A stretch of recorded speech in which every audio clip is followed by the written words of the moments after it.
Quakers fans. This is Lex Zorn here up at Tippecanoe County. Just want you all to know that the game is on schedule for tonight, but it has been moved from 7 to 7:30, presumably to accommodate the long drive for the Quakers fans. So anyway, I'm hooked up, and I'm going to be starting the broadcast in just a few minutes. So just hang tight, and hopefully we'll get a big Quakers win tonight and come back home for the sectional championship next week. But first things first, we've got to take care of business tonight. So thanks for tuning in, and be back in a few minutes. Until then, don't you go changing.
What?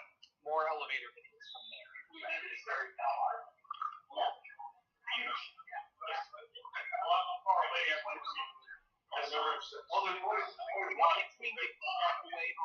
Yeah. Yeah, I do.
Good thinking by Harrison. Yeah.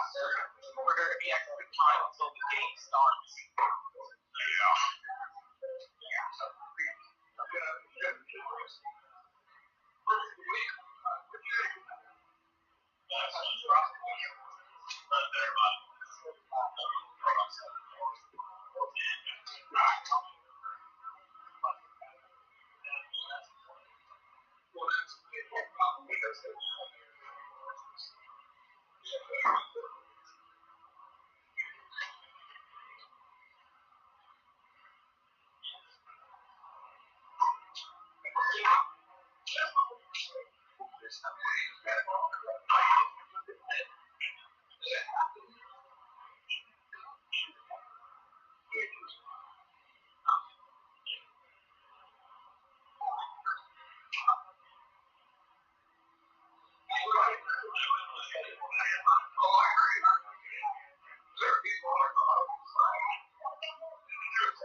Hello, Quaker fans. This is Lex Zorn here up at Tippecanoe County. Just want to tell you all that don't change that dial. Nothing's wrong with your internet connection. Tonight's game was delayed until 7:30, I guess to accommodate the Plainfield fans who have the long trip. So anyway, just hang in there with me for a few minutes, and then I'll be ready to start the broadcast and rock with the playoff action for your Quakers as they hopefully get a big win tonight and return home to play the sectional championship next week against the Decatur Central Martins, the Decatur Central McCutcheon winner. So anyway, I'll be right with you and just finishing up a few things here with my pregame show, and I'm super excited about the game tonight. So I'll see you in a few minutes.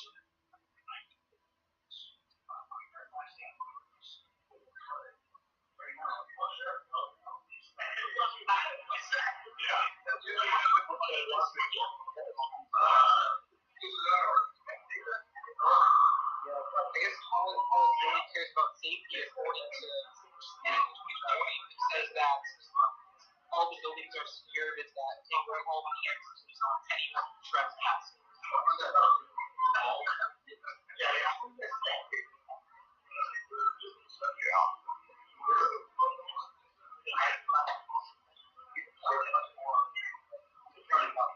Did you hear about a school shooting in St. Louis?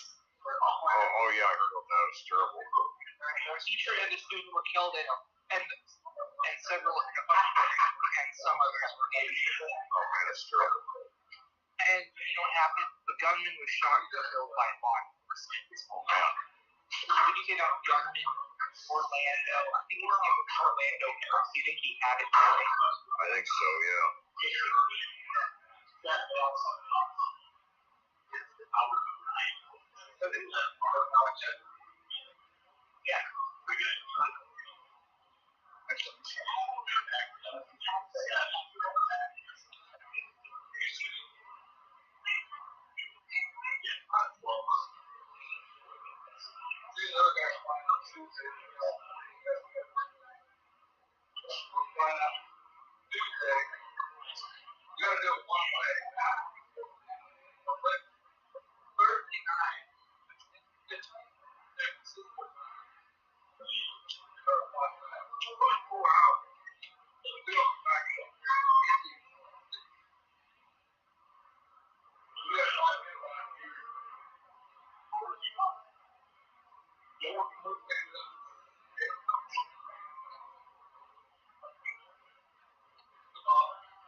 tell me about how much time you have left.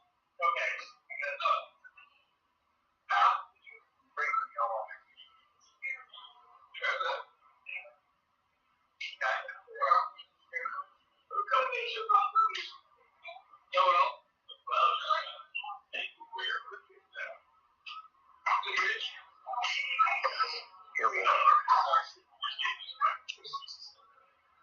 You're in class 3A? Okay. No, 5A.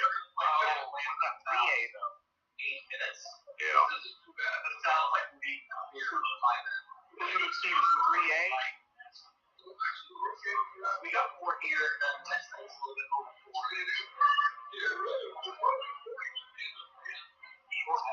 That's all I. All right, everybody. All right, Quaker fans, I'm going to be starting the broadcast. Let's see. Let's say 3 minutes and 20 seconds. No, it shouldn't be a problem. So just hang in there, and we will be at you with some playoff action.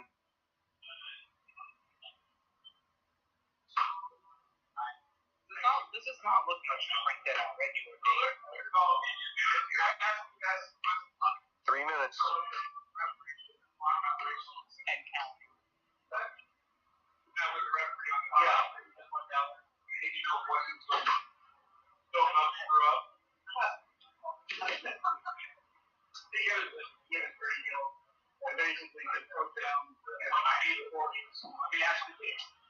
We talked about the 40-second defense.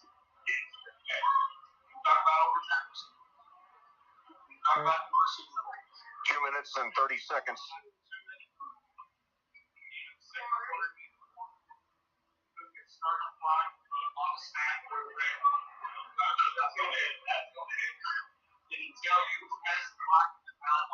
Two minutes, 15 seconds. Game clock and back to chest.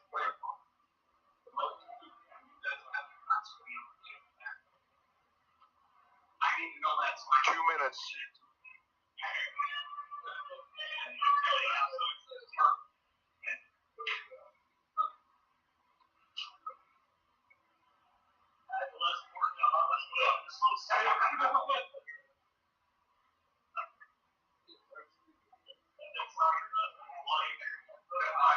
Yeah.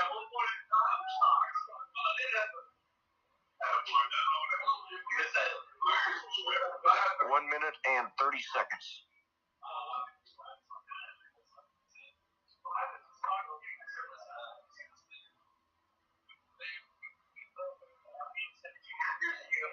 Scott doesn't get Dave made that all the way over the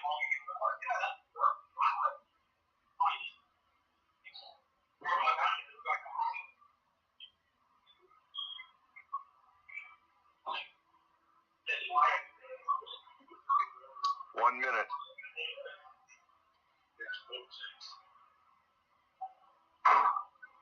We said I was sleep basketball. Hey, Sam.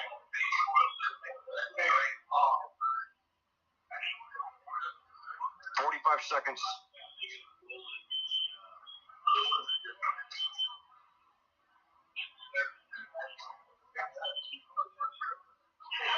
35 seconds. 30 seconds. 25 seconds. 20 seconds. 15 seconds. 10, 9, 8, 7, 6, 5, 4, 3, 2, 1. Blast off. Hello and welcome to the campus of William Henry Harrison High School in Tippecanoe County. My name is Lex Zorn and I'll be bringing you all the action as your Playfield Quakers challenge the Harrison Raiders in the sectional semifinal round of the Indiana High School football playoffs. Well, it was a wild and crazy regular season of dramatic ups and downs for your Quakers, and we're all hoping that they've conquered their struggles once and for all and are primed for a deep playoff run here in head coach Brian Woodard's farewell season. Back in week one, Plainfield struggled on passing offense and had a few defensive lapses as they lost to Greenfield Central 30-28. The next week here at Harrison, the Quakers were almost completely shut down on defense until the fourth quarter, when a comeback attempt fell short on the last play of the game, giving the Raiders a 22-14 win. That was followed by a 38-7 loss to Class 4A powerhouse Mooresville, led by superstar quarterback Nick Patterson, dropping Plainfield to its first 0-3 start since all the way back in 1996. However, the team responded with its first three-game winning streak in 7 years. They led Prairie Meridian 28-0 in the fourth quarter and did not allow the Falcons an earned first down until the last 3 minutes of the game, on the way to a 28-14 win. The next week, Plainfield was excellent on both sides of the ball and beat Greenwood 43-14. Finally, despite sputtering for much of the second and third quarters, Plainfield pulled off probably the most emotionally satisfying win in the last 10 years, beating Decatur Central 34-32 in overtime, ending a 13-game losing streak to the Hawks. Then, however, things got bad again. The next week against Franklin, Plainfield committed 3 turnovers inside the Franklin 10-yard line, one of which was returned at 99 yards for a touchdown, as the Grizzly Cubs won 35-12. Then on our senior day against Whiteland, currently the number 2 ranked team in Class 2A, Plainfield had no answers for Whiteland's 5-prong rushing attack and lost 45-14. However, in the regular season finale at Martinsville, after struggling to finish drives and trailing 17-7 going into the fourth quarter, the Quakers caught fire with 2 rushing touchdowns by Noah Hesson and several big defensive plays as they won 21-17, finishing the regular season at 4-5. Now 2 weeks later, Plainfield tries to ride the momentum of that thrilling regular season finish as they open the playoffs with a rematch against the Harrison Raiders, who entered the game with an 8-1 record and ranked number 5 here in Class 5A.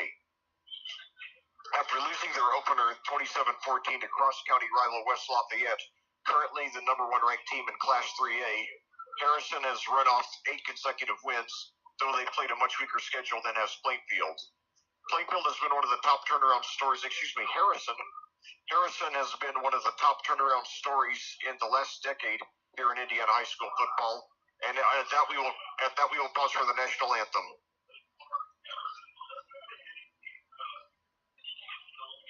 Okay, we're doing the national anthem now. I'll be right back.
Well, thank you to the Harrison Marching Raiders for that lovely rendition of the national anthem. And since I had just started my Harrison assessment when we got interrupted, I will just start that over. Now, 2 weeks later, Plainfield tries to ride the momentum of that thrilling regular season finish as they opened the playoffs with a rematch against the Harrison Raiders, who entered the game with an 8-1 record and ranked number 5 here in Class 5A. After losing their season opener 27-14 to cross-county rival West Lafayette, currently the number 1 ranked team in Class 3A, Harrison has run off 8 consecutive wins, though they've played a much weaker schedule than Plainfield has. Harrison has been one of the top turnaround stories of the last decade here in Indiana high school football, losing 38 consecutive games from 2010 to 2014, but rebounding with 8 winning seasons in the last 9, including sectional championships in 2018 and 2019. This year, they're going for their 3rd sectional championship in 5 years, while Plainfield is going for only their 2nd ever and the long-awaited first for head coach Brian Woodard here in his 17th and final season.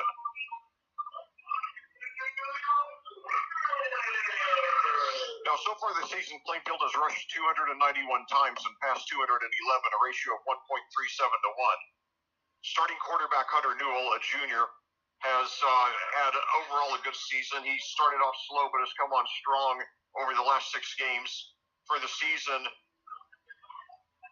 sorry, let me pull it just a second here.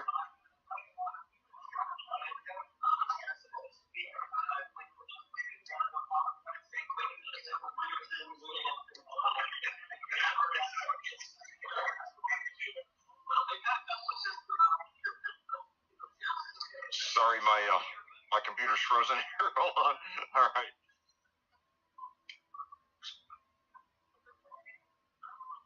Okay, let me start over.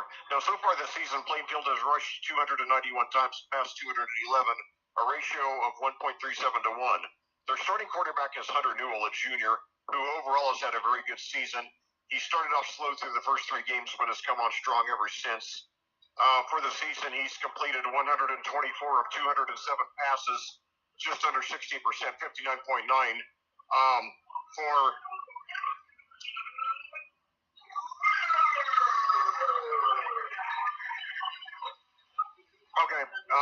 He's completed 124 of 207 passes, 59.9% for 1,466 yards, 11 touchdowns, and 9 interceptions. And over the last 6 games, his only 2 interceptions came on Hail Marys. His leading receiver is senior Grant Irwin, who's had a breakthrough season after barely playing varsity ball before this year. He has 32 receptions for 432 yards and 4 touchdowns, followed by senior Noah Hessing, a 4-year starter, with 28 receptions for 305 yards and 2 touchdowns. Junior Isaiah Miller with 24 receptions for 292 yards and 2 touchdowns. And junior Cale Vanderbush with 18 receptions for 196 yards and 1 touchdown. On the ground, Plainfield has been led by senior Noah Hessing, who split the season between wide receiver and running back. Noah has 99 carries for 553 yards and 7 touchdowns, while converted track and field star Troy Larison, a senior, has 79 rushes for 413 yards and 1 touchdown. And senior Antonio Williams has had a somewhat breakthrough season with 50 rushes for 246 yards and 4 touchdowns. Hunter Newell has carried 56 times for a net minus 18 yards, including a lot of sacks, but he does have 6 rushing touchdowns. Meanwhile, Harrison has rushed 297 times and passed 130. They rushed 297 times and passed 130, a ratio of 2.28 to 1. Their starting quarterback, Ben Henderson, a senior, has completed 90 of 126 passes. That's an excellent 71.4% for 1,165 yards, 15 touchdowns versus only 3 interceptions, a 5-to-1 touchdown interception ratio. In receiving, Harrison's leading receiver is Carter McDonald, a senior, with 30 receptions for 435 yards and 5 touchdowns. He's followed by senior Jake Walters with 20 receptions for 317 yards and 4 touchdowns. Carter Canoy, a junior, with 21 receptions for 227 yards and 3 touchdowns. And Brendan Gothrop, a senior, with 13 receptions for 145 yards and 2 touchdowns. On the ground, the starting quarterback, Ben McDonald, is Harrison's leading rusher with 113 carries for 710 yards and 15 touchdowns, while junior Carter Canoy has 66 rushes for 514 yards and 3 touchdowns. Junior Ethan Pop has 71 rushes for 506 yards and 2 touchdowns, and sophomore Carter Ferguson has 25 rushes for 284 yards and 2 touchdowns. Head coach for Plainfield is Brian Woodard, who's 96-84 in his 17th and final season with the Quakers. Head coach for Harrison is Terry Peebles, who's 60-34 in his 9th season with the Raiders. It's the only head coaching job for either man. Well, now it's 7:29, and looks like, okay, we're ready to go here. Plainfield will receive. That's good. That's what I was hoping. What I want most of all is for us not to have to play from behind in this game. That's been very hard for us all season when we've had to do that. And this is a team that dominated us for most of the game last time. And now it's a short kick. And when it's, oh no, it was a pooch kick. And we fumbled and Harrison got it. So the opening kickoff all for naught. And now Plainfield's defense feels early pressure as Harrison takes over right at the Plainfield 30. Now, last time I was here, my son and I were in a sealed room by ourselves. Now that room is occupied by someone else. We're out here in the open with the windows open. I will do the best I can. If you have a hard time hearing me, I apologize. It was just the position I was put in. So now Harrison lines up with 2 receivers each side, 1 running back. Ben Henderson is their quarterback. He's a senior, having a very good season. So and now a handoff, and he's hit right at the line, and he's brought down. All right. So Plainfield played with a chip on the shoulder there. All right, I like to see that. So that was good. So Ethan Pop there on the carry, and they got him for a loss of 2. So you got to keep that up.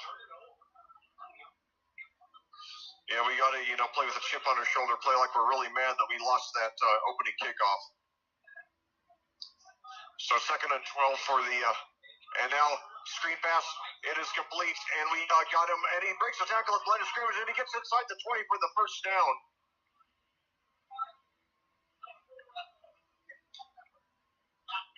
That was Carter Canoy there.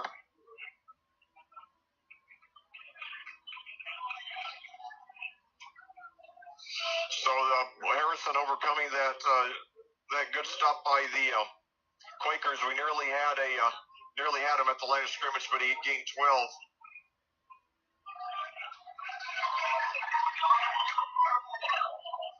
So now 2 receivers to the left, 2 running backs now. Henderson in shotgun, hands off, and he breaks through. And Ethan Pop this time gets up there for about 5.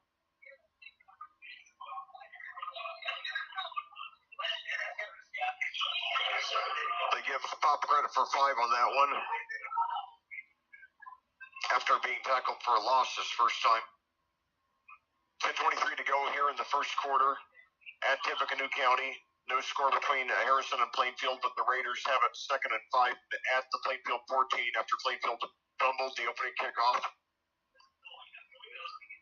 Now, takes the handoff. Henderson takes it himself. He's going to be close to the first down. They picked up 3 or 4. I think he's going to be about a yard short. Henderson, the quarterback, is the leading rusher for this team. They give him credit for 4 there. Rushing touchdowns on the season. 9:44 to go here and counting. 3rd and 1 for Harrison. trying to establish early momentum here. And now I know he's got the first down and about one or two more. That was Carter McDonald there for the Raiders.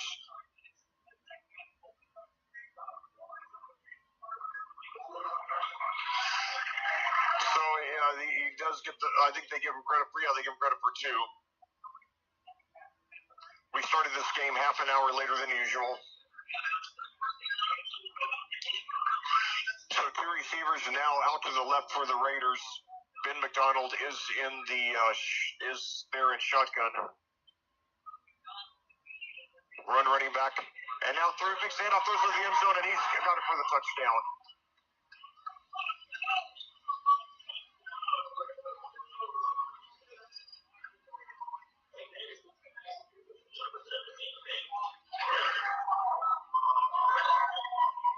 That was Nick Shrimp there on the touchdown reception.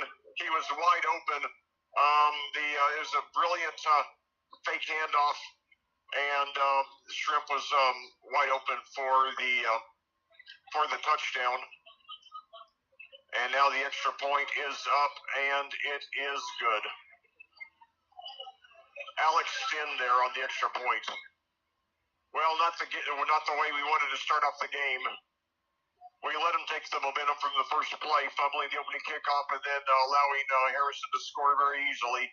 We've got to get something going here on this ensuing possession, or this is going to be the last game of head coach Brian Woodard's career, unfortunately.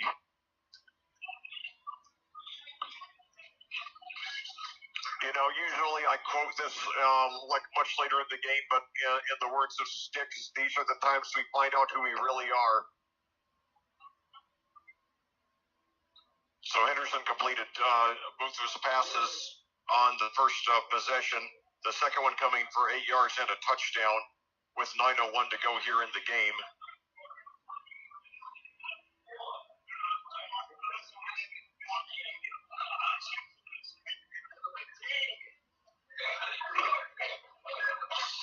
Very, very concerning start.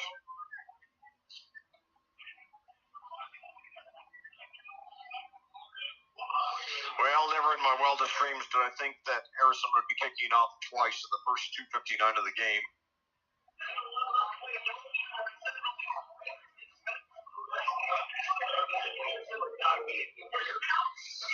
So here comes the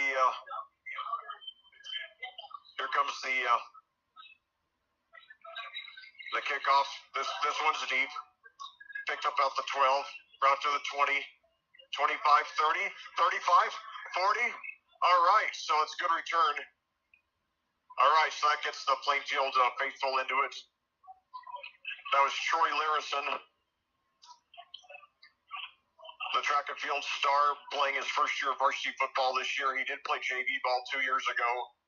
They brought him over from the track and field team.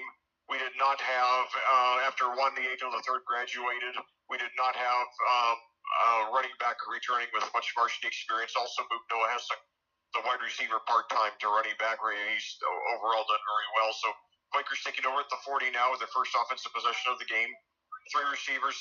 Now hands off there, and they get about 3, maybe 4. That was Noah Hessing.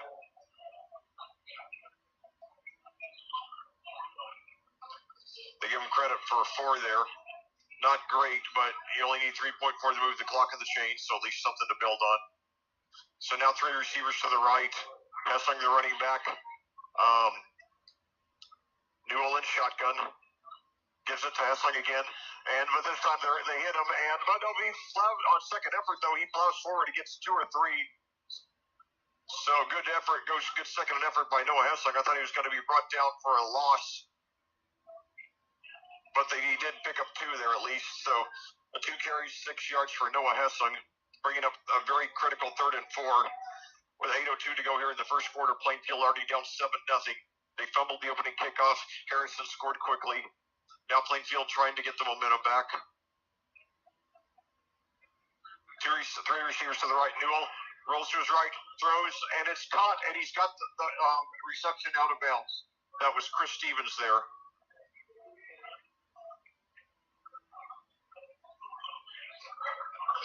good job by Newell on his first pass of the game. Chris Stevens had some good moments down the stretch this year. So now the Quakers have it inside Harrison territory, 1st and 10 at the 48. And now throws deep down the right side. He's got it in. And Grant Irwin's got it to the 10, to the 5. Touchdown. Yes, yes, yes. Oh, my God. That's the kind of play we needed. Grant Irwin, 48 yards from Hunter Newell, and the Quakers are back in this game. All right. All right. Oh, my God. And the Plainfield fans going crazy now. And we silenced the Harrison fans who were, very excited by the way this game started for this team. Now Cameron Grimes on for the extra point. He hit his first 16, missed his next 4, now made his last 5. Oh my God, what a wild game it's been already. Boy, when we went down 7-0 the way we did, I was really concerned. And the kick is up. And it's good, and we're tied. All right. So we're breathing a sigh of relief now. But boy, I love the way we just came back and fired back hard. Shows there's no quit in this team.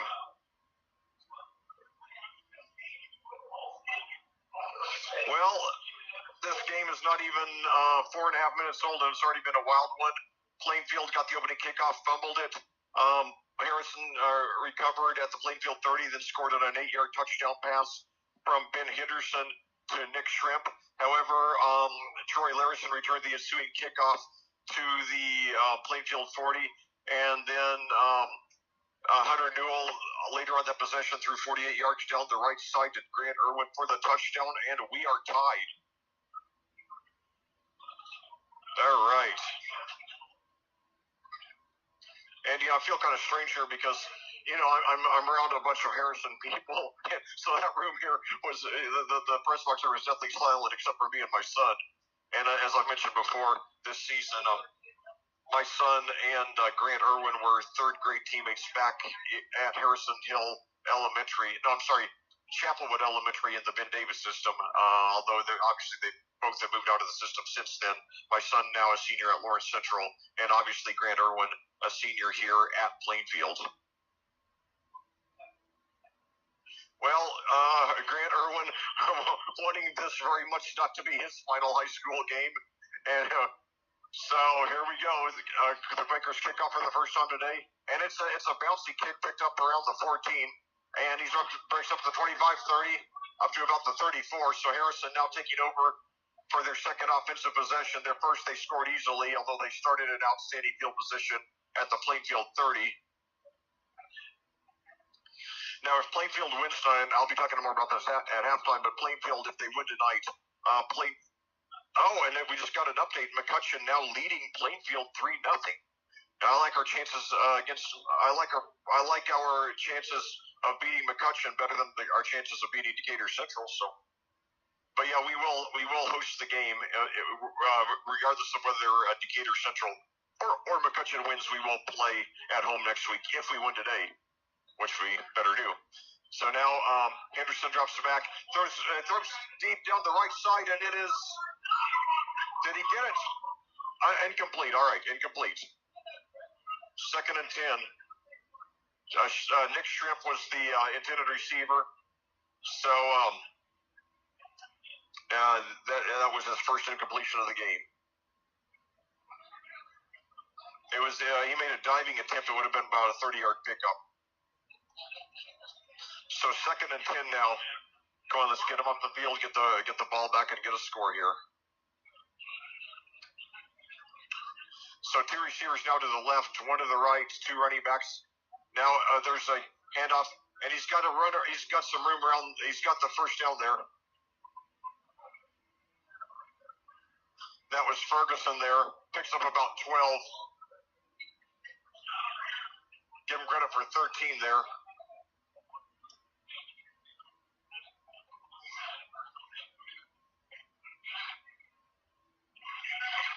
So 4 different Raiders have already rushed in this game. 7:13 to go in counting here in the first quarter. Game tied at 7. Harrison 1st and 10 at their own 47. 2 receivers to the left, 1 to the right, 2 running backs. handoff there. I believe that no, he fakes it, and now he gets about 3. That was Ben Henderson there on a keeper. He is the team's leading rusher. That's his second carry of this game. They'll give him credit for about 3. It'll bring up about 2nd and 7.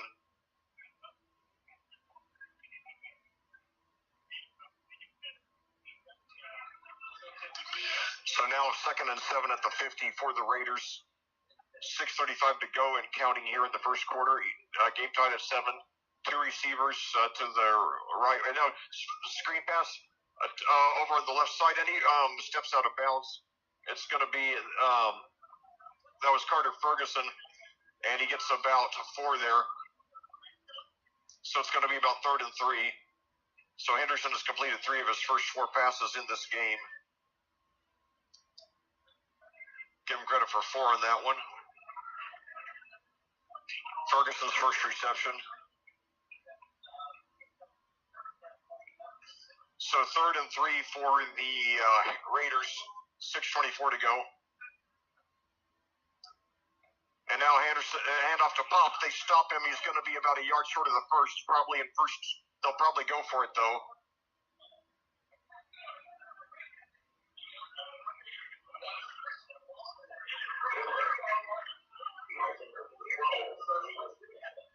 Give him credit for 2. Ethan Pop now 3 for 6 on the game, bringing up 4th and 1. That'd be great if we got the stop here. 4th and 1 for the Raiders at the Plainfield 44. 5:56 to go and counting here in the first quarter. Game tied at 7. Let's get a stop here, boys. We made some good stops here lately, especially in the fourth quarter at Martinsville. 1 receiver at each side. Henderson in shotgun.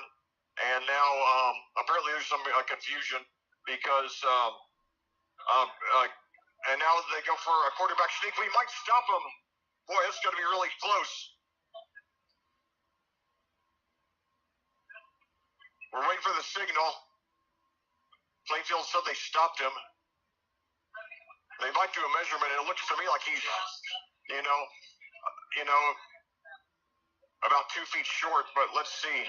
And we've got a Quaker down. He's sitting up, but appears to be in pain. All right, he didn't get it. All right, so Plainfield takes over on downs. All right. So the Quakers take over at their own 44, tied at 7, 5:32 to go here in the first quarter. That's a huge stop for the Quakers defense. So now Gavin Hendry, not Henry, but Hendry, Hendry. He's a senior for the Quakers. Hopefully this will not be his last high school game. He gets up and limps off the field on his own power. Hopefully he will be back today, but we'll see. But I'll tell you though, the way that Newell went deep and Irwin made that big time catch, that shows how much these guys want this today, and that's great to see. So 2 receivers to each side now. Newell plenty of time, throws deep down the middle. He's got a man open. It's bobbled. Incomplete. He threw it into double coverage. It was nearly caught. It was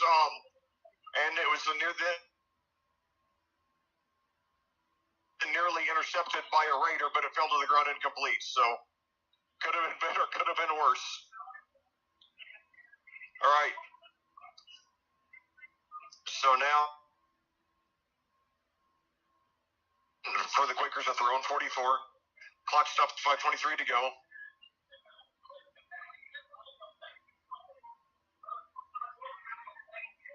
Already a wild and woolly game. So Newell takes it. He's got plenty of time. And now he's, I think, boy, it looked to me like pass interference, but no. Passing a 4-year starter has never won a playoff game. Plainfield's last playoff victory came all the way back in 2016 over Arsenal Tech. At Arsenal Tech, I was there to call that one. Hopefully we'll end that playoff losing streak tonight. Our last home playoff win was all the way back in 2014 in the first round against Danville. It was that was a 4A game at the time. We were both 4A teams. Now Danville's dropped to 3A. We've risen to Class 5A. So now 2 receivers each side, 1 running back. Newell And now they go, and now Newell's got some room. He runs with it, and he's got the first down to more. Pass 45, pass 40, 35, 30. All righty, nice push out of bounds. So that's an outstanding rush there by Hunter Newell. They came hard at him, and he found a hole, and he made him pay for it. They gave him credit for 21 yards. They said he stepped out at the 35. Didn't get quite as good a spot as that hope, but outstanding rush there by Hunter Newell.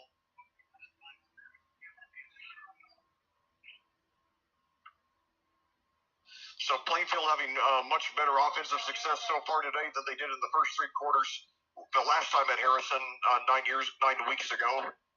So two receivers to the left now, and now one running back. They give it, Hessling gets it, and he takes it up for about 2 or so. Not much.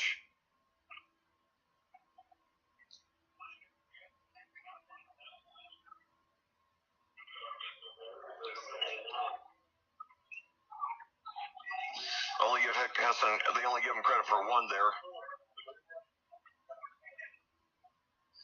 So it'll be 2nd and 9 for the Quakers at the Harrison 34, 4:35 to go and counting here in the first quarter. Game tied at 7.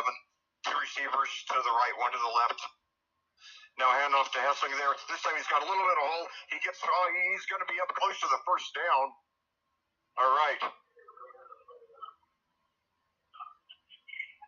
So it's going to be 3rd and 1, so you can put it for 8 there. Good job.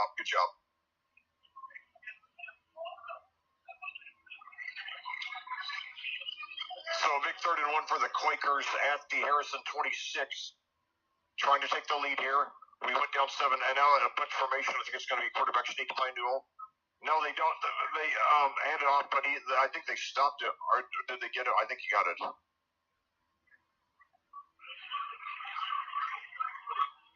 Okay, so Hessling picks up a bounce 2 there. All right. We're tied, no pressure. Just take your time, boys. Don't force anything. 1st and 10 at the 24. We got the momentum. Now let's just take our time, get the lead, however long it takes. And now we got a flag here. Let's see, 2 officials deliberating for just about 3 seconds. So false start against Plainfield. It comes back 5 yards. So it'll be 2nd and 15. We really got to keep penalties to a minimum today.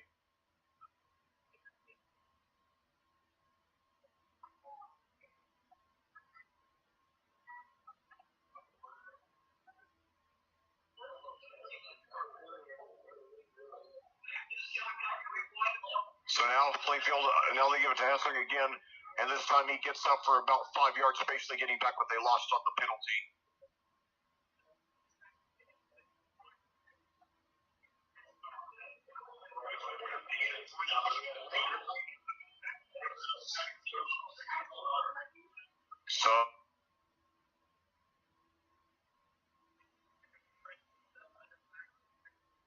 So 2nd and 11 for the Quakers at the 26.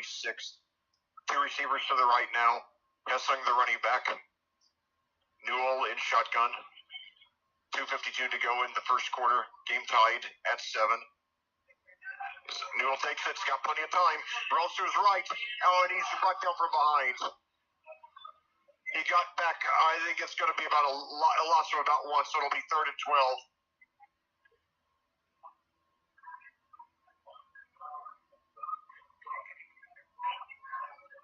So that'll be a loss of about 1 yard there for Newell, bringing up a big 3rd and 12. I mentioned we would go for it on 4th down. Grimes, I don't think this would be a 45-yard field goal. I don't think Grimes has that kind of range. Now, very aggressive formation here. 3 receivers to the right, 2 to the left. Empty backfield. 3 to the right, 2 to the left. 2 to the left. No running backs. Immediate pass over to Vanderbush. He takes it up to the 25. Now drags the guy with him. Gets up to about the 20. So it's going to be 4th and about 4 or so, as Vanderbush gets his first reception of the game.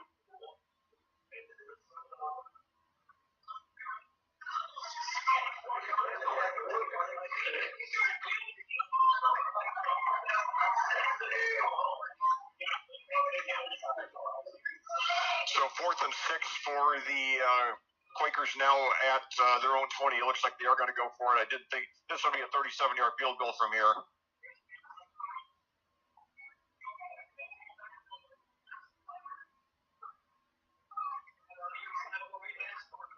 And so now, and he's got a man open. He's got the catch, and he's got the first down out of bounds. All right. Who was that?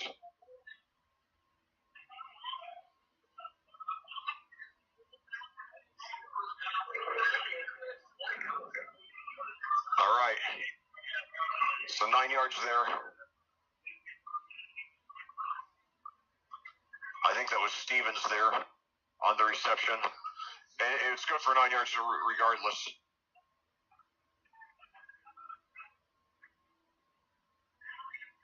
So 1st and 10 for the Quakers at the 11.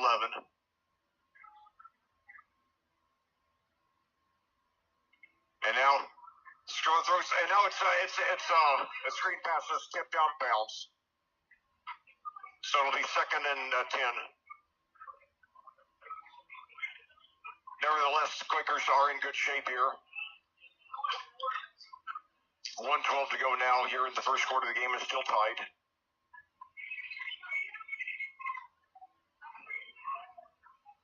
Now we've got Chris Stevens and Grant Irwin lined up to the right, nobody to the left.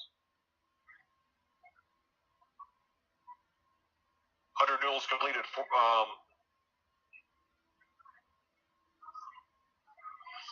Hunter Newell's completed 4 of his first 6 passes for 69 yards and a touchdown. Now Hessling takes it and he's up for he's going to be close to the goal line. He's got about 8 there. Boy.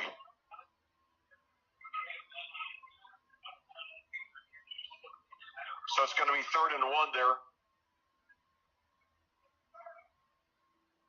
So 3rd and 1 at the 2 for the Quakers. And now quarterback sneak by Newell. Let's see, did he get in? Wait for the signal. Touchdown, all right. So Plainfield takes its first lead of the game, 38.8 to go. The Plainfield fans going crazy on the other side of the field. And now the Harrison fans have been silenced. So Plainfield, yeah, I apologize for the lack of drama on my call, but it was just so long just to wait to see the signal or not. So anyway, so now fans, after the outstanding start here for the Raiders, things have cooled down and Plainfield has really turned it on. Very much hoping this is not head coach Brian Woodard's final game. And now Cameron Grimes on the extra point is up, and it is good. So with 38.8 seconds to go here in the first quarter, your Plainfield Quakers open their first lead of the game. Your score now, Plainfield 14, Harrison 7. The first playoff game for both teams. This is the sectional semifinal round.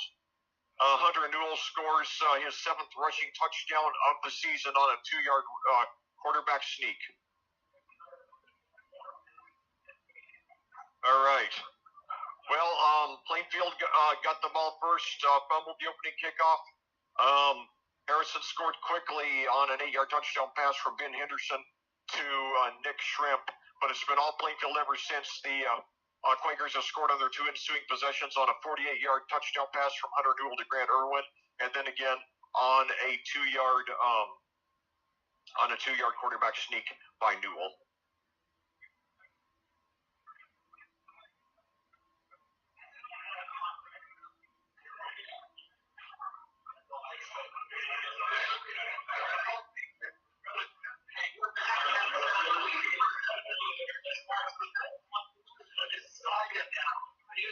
So 1st and 10 for the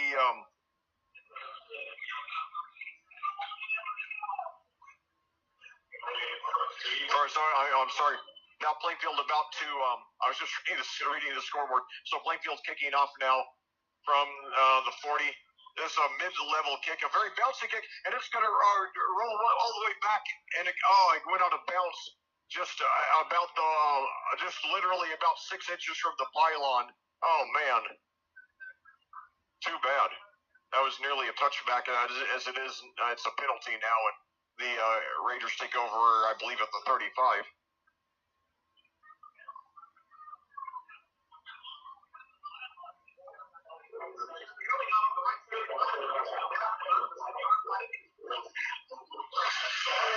coming at you live from Tippecanoe County at William Henry Harrison High School. It's a rural part of the county, about 5 minutes away from Purdue University campus. Purdue being one of the schools that my son is most interested in attending next year when he starts college. Yep.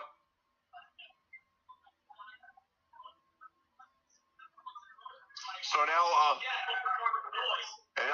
Carter Canoy takes the play and gets 1 or 2 yards.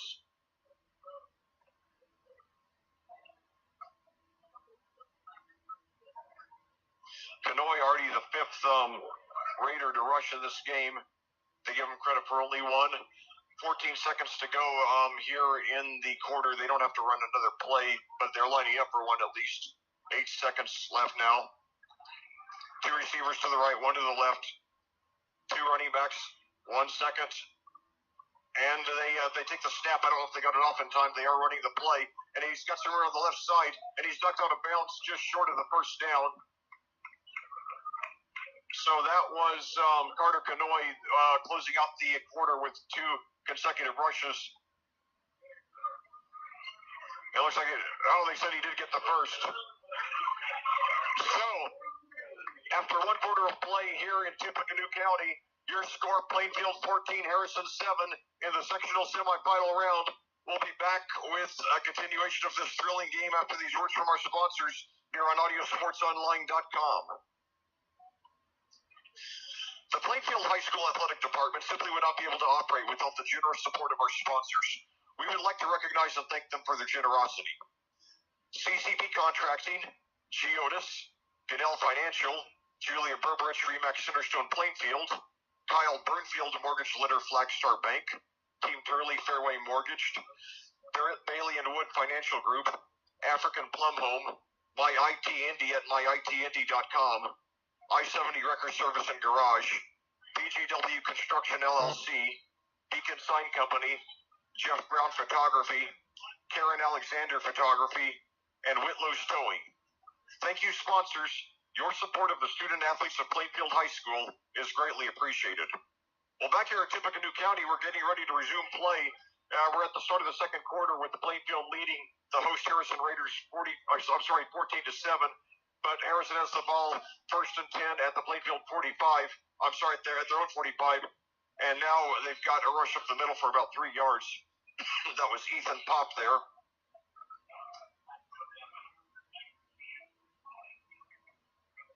Gets 3 yards there. Plainfield has a very good rushing attack. I'm sorry, Harrison has a very good rushing attack. They're not spectacular, but they are very good on both rushing and passing offense. An offense overall is hard to contain. And now hand off to Pop again. And he's got, it looks like he's got another first down here.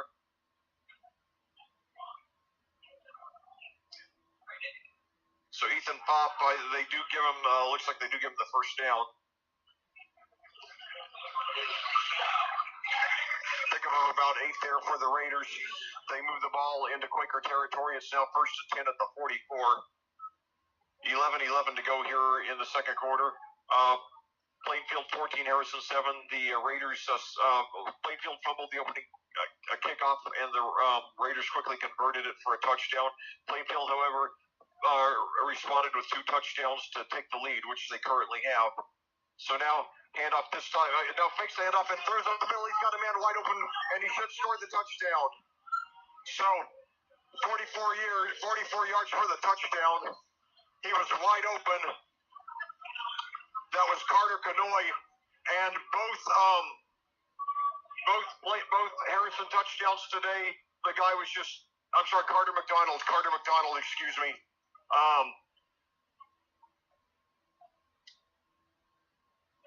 No, I'm sorry, that was Carter Canoy, I'm sorry. 2 Carters on the Harrison offense who play prominent roles. So now Stin going for his second consecutive extra point. It is up, and it is good, and we are tied. So you got to give Harrison credit for coming back after Plainfield had seized the momentum. And, this is eerily reminiscent of what's happened with Plainfield this season, because overall they've been fairly good on defense, especially rushing defense. But a lot of the points they've given up have come on total lapses, and that's the case with both scores tonight. Both times the receiver was just totally wide open.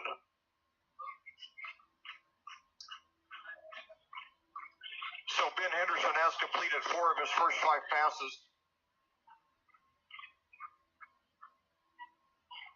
The last one coming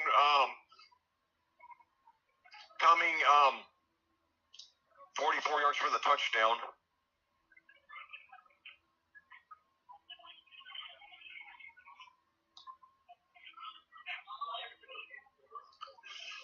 So now the game's tied at 14 with 10:45 to go here in the second quarter.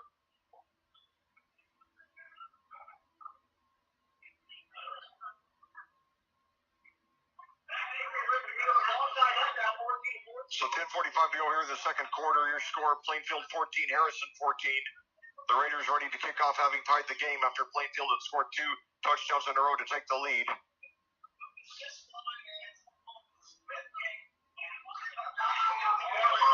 Oh no, Plainfield muffed it. I think we got it, but oh no, that was a close one. Oh my God, we gotta be careful. We gotta be careful. Larison recovered it, but man, that was a scare. So Plainfield taking over with the game tied. 10:42 to go here in the second quarter. We're tied, boys.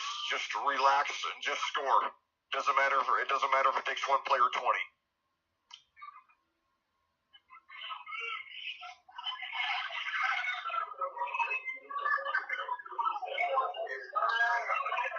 So 1st and 10 for the Quakers, trying to get the lead back. We're tied now.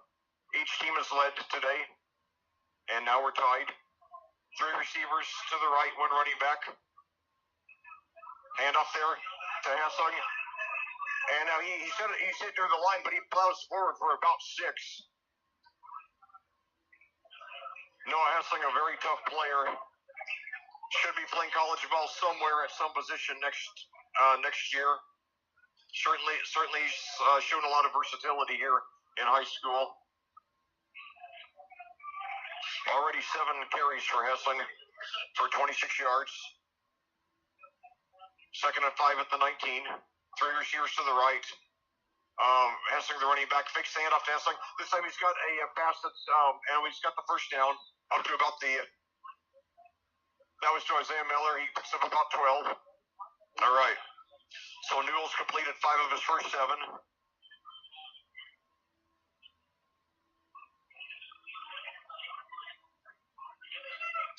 Isaiah Miller with his first reception of the game. He's the 4th Quaker to catch a pass. So 1st and 10 for the Quakers at the 31. 2 receivers to the right, 1 to the left. Hessing, the running back. Newell in shotgun. Takes it, rolls to his right. Screen pass. It is caught, and he did they say that he made the catch or not? No, they said no. I believe that was Chris Stevens, the intended receiver. Bringing up 2nd and 10 for the Quakers at their own 31.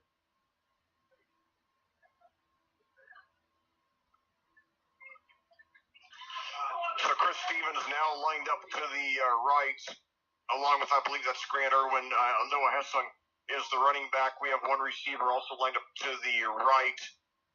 Hunter Newell is in shotgun now. 9:35 to go here in the second quarter. Game tied at 14. Gives it to Hessing this time. He's nearly hit the line, but weaves his way around. He's got some room, and he gets up for about 6, maybe 7. So Noah Hessing showing a lot of resourcefulness. He does not want this to be his final high school game tonight. He wants to, get a tournament win here in his great career. 3rd and 4 for the Quakers now. Very big 3rd and 4. They don't want to give the ball back to the Raiders with a chance to take the lead to take the lead back. So Chris Stevens now to the right. Grant Irwin and I believe that's Cale Vanderbush to the left. Hessling the running back, and now Newell takes the timeout there. So, let me catch my breath here, and let's give you a recap on everything that's happened up to now. We're in the second quarter here at Harrison and Tippecanoe County, 8:48 to go here in the second quarter. Plainfield and Harrison playing in the sectional semifinal round. Plainfield took the opening kickoff, fumbled. Harrison recovered at the Plainfield 30 and then scored quickly on an 8-yard touchdown pass from Ben Henderson to Nick Shrimp.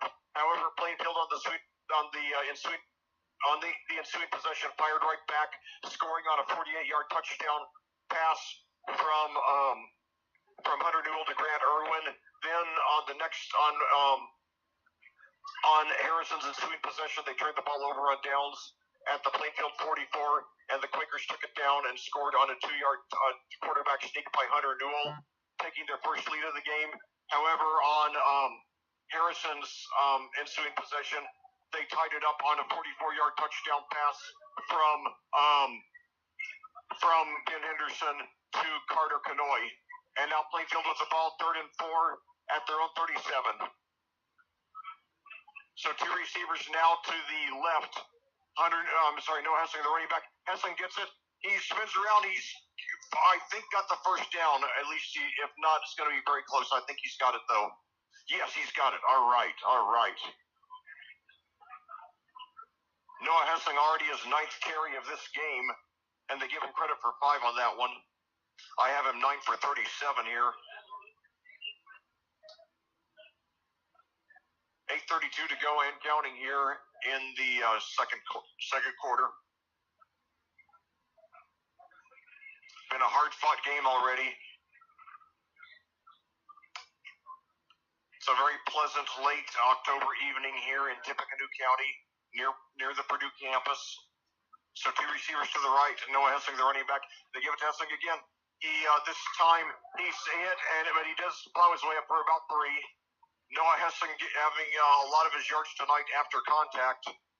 Hessling very easy to pick out because he's wearing bright pink shoes tonight. I have him 10 for 40 and exactly 4 yards a carry. That's a little more than the 3.4 that you need to keep the clock of the chains moving. So 2nd and 7 for the Quakers at their own 45, 7:38 to go and counting. It's fine if we score, after a long drive and not give them much chance to, respond, especially since they do get the ball first to start the second half. And now Hessling again. And now he's got a hole up the middle, and he's got a first down and more up to about the 46. So Hessling looking very good tonight, trying to keep his high school career alive as the Quakers move.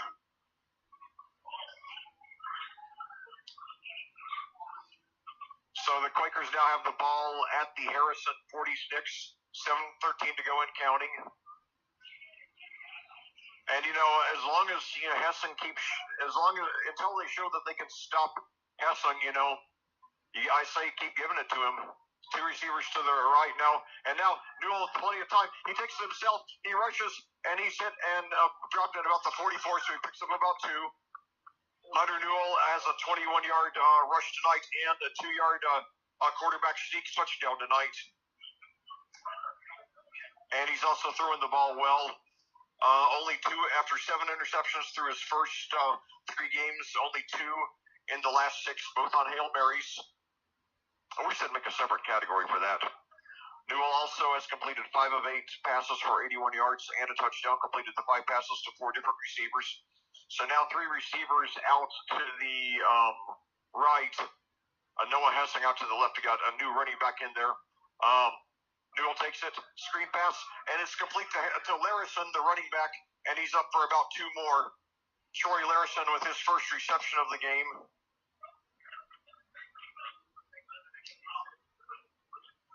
I think they're going to give him credit for about 2 on that one. So Troy Larison, the 5th different Quaker to catch a pass tonight. So 3rd and 6 for the Quakers at their own 37. At the Harrison 37, obviously in 4-down territory. 6:09 to go. And now Newell takes it, rolls to his right. He's got time. And now He gets rid of it, and it's out of, and it's incomplete. And now he got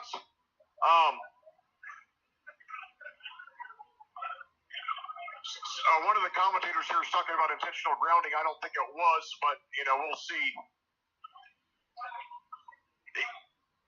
Even if it was, I think we'll go for it here. We're still in Harrison territory.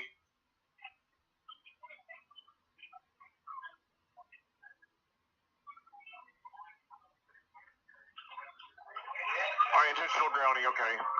All right. Well. So that'll bring up 4th down. Let's see where they mark him.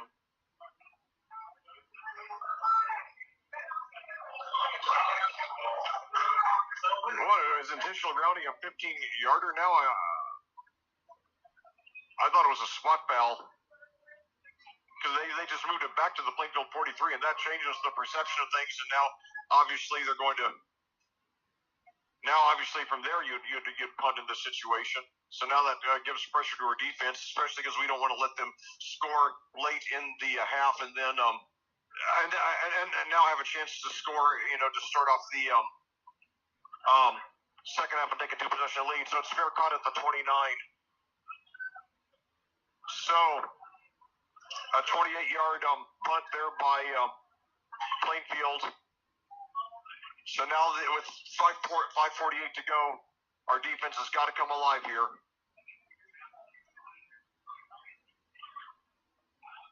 Boy, I'll tell you, this is just one of those games where I barely had time to catch my breath. It's exciting, but man, sometimes you just like to have a little break in the action as a commentator to regroup and gather your thoughts. So now Harrison with the ball, taking over at their own 29, one receiver to each side. 2 running backs, and now we got the play whistle dead.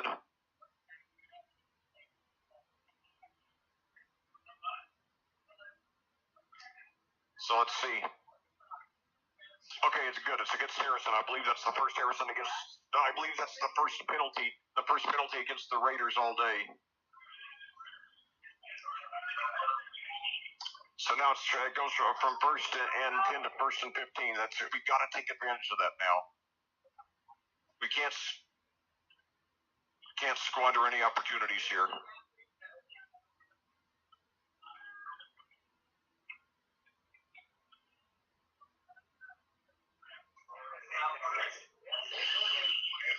So first and 15 now for Harrison at their own 25. 5:48 to go here in the second quarter. Game tied at 14. And now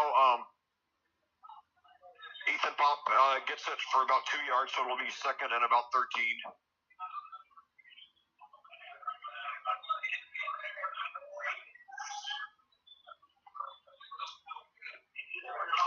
5:29 to go and counting. Harrison still with all 3 timeouts. That's very important in this situation. It gives them a full range of options. And now, very aggressive formation. They've got 4 receivers out to the 4 receivers up to the right, and now all of a sudden, and now it looked like they were confused, and they took a timeout here. So at that, with 5:10 to go here in the second quarter, we'll be back with playoff action here on audiosportsonline.com. Your score: Plainfield 14, Harrison 14. This broadcast of Plainfield Quakers football would not be possible without the generous support of our sponsors. We would like to recognize them and encourage you to support them. They are CCB Contracting, Geodis, Gunnell Financial, Julia Burbridge, Remax Centerstone Plainfield, Kyle Burnfield, Mortgage Lender Flagstar Bank, Team Turley Fairway Mortgage, Bailey & Wynn Financial Group, African Plum Home, MyITND at myitnd.com, I-70 Wrecker Service and Garage, BGW Construction LLC, Beacon Sign Company, Jeff Brown Photography, Karen Alexander Photography, and Whitlow's Towing. Thank you, sponsors. Your support of the student athletes of Plainfield High School is greatly appreciated.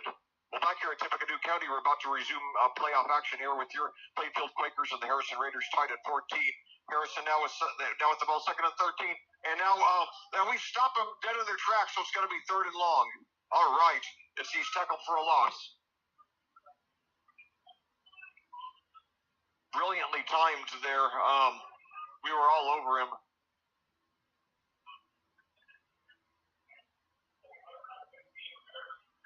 And that was Chris Ferguson there on the rush for the Raiders, bringing up 3rd and 15. Now we got to get him off the field. It would be devastating to let them, convert this. And we've given up some very big third down conversions this year. We can't let that happen here. Absolutely not. 4.5 minutes to go now. 8 on the play clock. Harrison's already used 1 timeout on this possession. 3 seconds to now they get rid of it. We pressure him. And he throws it, and it's incomplete. All right. So 4th and 15.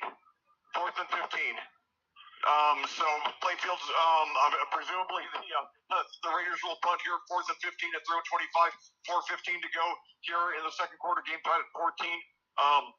Plainfield still with 2 timeouts, so they still have a full range of options once they get the ball.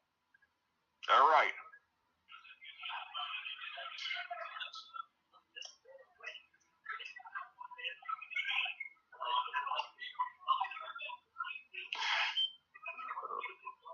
So kick is up, and it's taken at about the 38.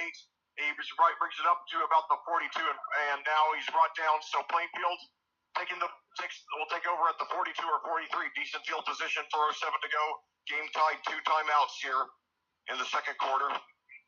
4:07 on the clock.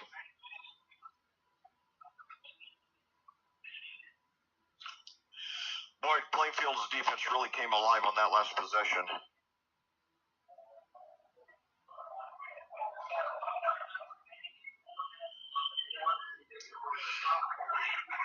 So, Quakers now with the ball at their own 43.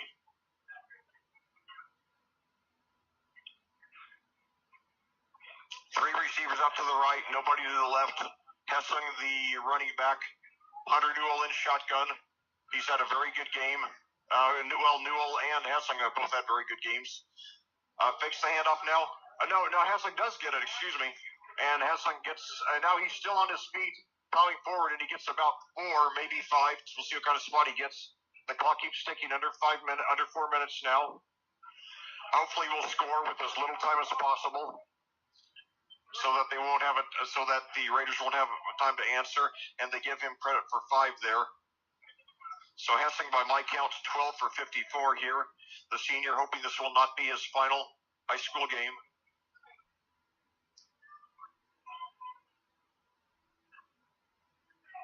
Second and 5 now for the Quakers at their own 48. 3 receivers to the right. Hessling, the running back. Newell in shotgun. The snap. Gives it to Hessling again. He's got a hole this time. He's got the first down past the 45 up to about the 44. So that's going to be about a gain of about 8 yards for Noah Hessling.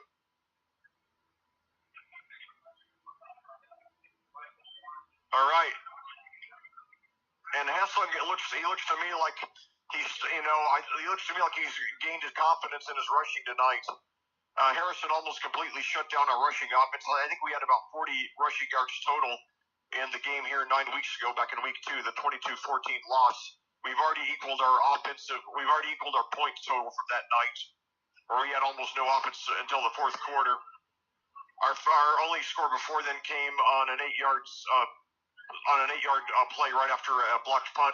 So now pass complete for about 6 or 7 yards to Isaiah Miller. He slipped when he got it, but he did at least get a few yards first.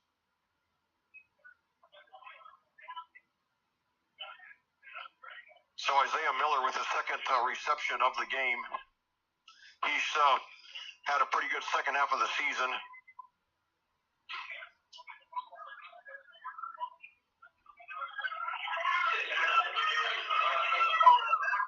So second and 4 for the Quakers at the Harrison 38. 3 receivers to the left, including Miller. Now handoff there to Hessling, and they finally stop him dead in his tracks. I think they got him for a loss of about 2 there. So that'll bring up about 3rd and 6, and the crowd really gets into it now. But the Quakers, they said a loss of 3 there, so you got not quite as good a spot as I thought. Nevertheless, we've milked a lot of the clock. So 3rd and 7 for the Quakers here. 1:32 to go. Each team with 2 timeouts. So if we can get the first down here, and it wouldn't surprise me if we took the first down here. We got 8 on the play clock here. 2 receivers to the right. Hessing, the running back, loose snap, but he gets it to Hessing. And this time he's up the middle again, and he doesn't have the first, but he gets about 4 or 5, and the clock stops with, they stop the play after a gain of 3 or 4, and Plainfield, I think, is going to try to induce Harrison to take a timeout, but maybe they won't with this little time left. So Hessing gets 3 yards, basically gets back the 3 yards he lost. I have him now 13 for 62.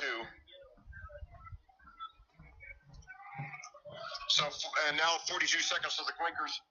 Are going to probably let the clock run down, the play clock run down. 13 seconds now. So, one receiver. I think they're going to punt here. It looks like. And now it's a blocked punt. It's a blocked punt. So Harrison takes over at about the 45, about the Plainfield 45, 16.7 seconds to go. 2 timeouts. Not likely the Raiders will score, but now it's oh boy. That blocked kick could be devastating. Hopefully it will end up being harmless. With the 2 timeouts, that does make it a little dangerous. At this point, we just got to take away the big play.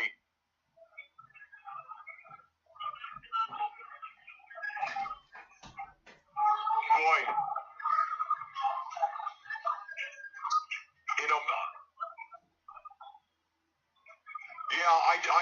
I thought we'd go for it. We ended up putting, and it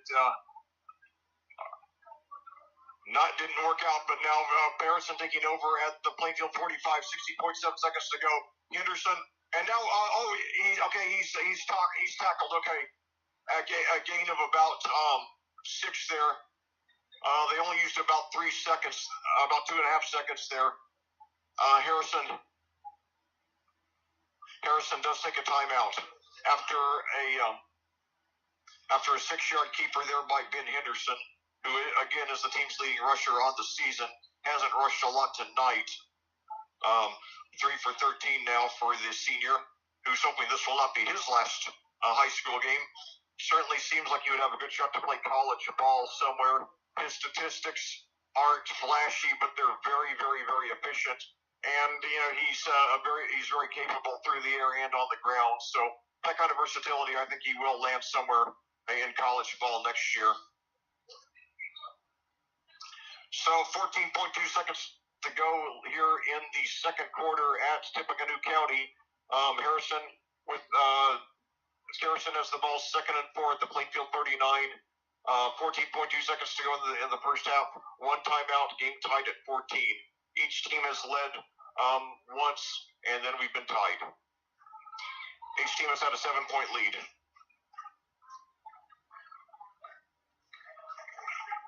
So 2nd and 4 now at the 39, at the Plainfield 39. Fans chanting, "Let's go Raiders" here on the home side of the bleachers. And now, remember, Harrison gets the ball first to start the second half. We just got to stop them from getting the okay, good.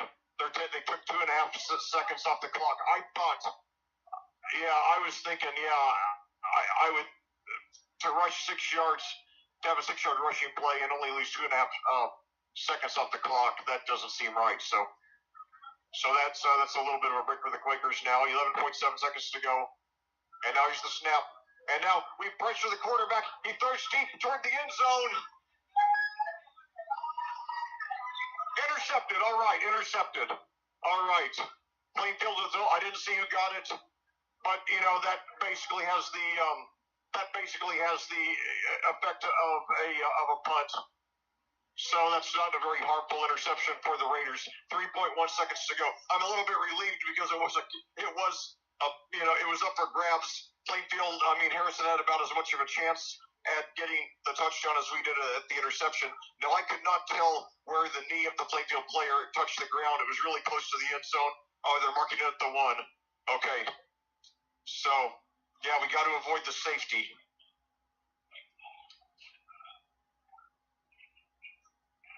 That would be bad. 3.1 seconds to go in the half. Game tied at 14. Plainfield taking over after the interception at their own one.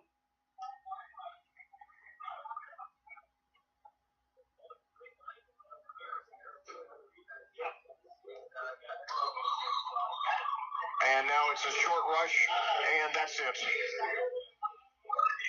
So, your Plainfield Quakers, it's like a microcosm of the season. It's a lot of highs, a lot of lows, and the bottom line is we're tied at 14 at the half. Your Quakers now 24 minutes to pull this game out and be playing at home next week for a sectional championship, which would be the first of Brian Woodard's career here in his 17th and final season. We'll be back after these words from our sponsors on AudioSportsOnline.com. You're listening to Plainfield Quakers Football. This broadcast of Plainfield Quakers Football is made possible by the generous support of our sponsors. We would like to recognize them and encourage you to support them. They are CCB Contracting, Geodis, Goodell Financial, Julia Burbridge, Remax Centerstone Plainfield, Kyle Burnfield, Mortgage Lender Flagstar Bank, Team Turley Fairway Mortgage, Bailey & Wood Financial Group, African Plum Home, My IT Indy at myitindy.com, I-70 Wrecker Service and Garage, BGW Construction LLC, The Beacon Sign Company, Jeff Brown Photography, Karen Alexander Photography, and Whitlow's Towing. Thank you, sponsors.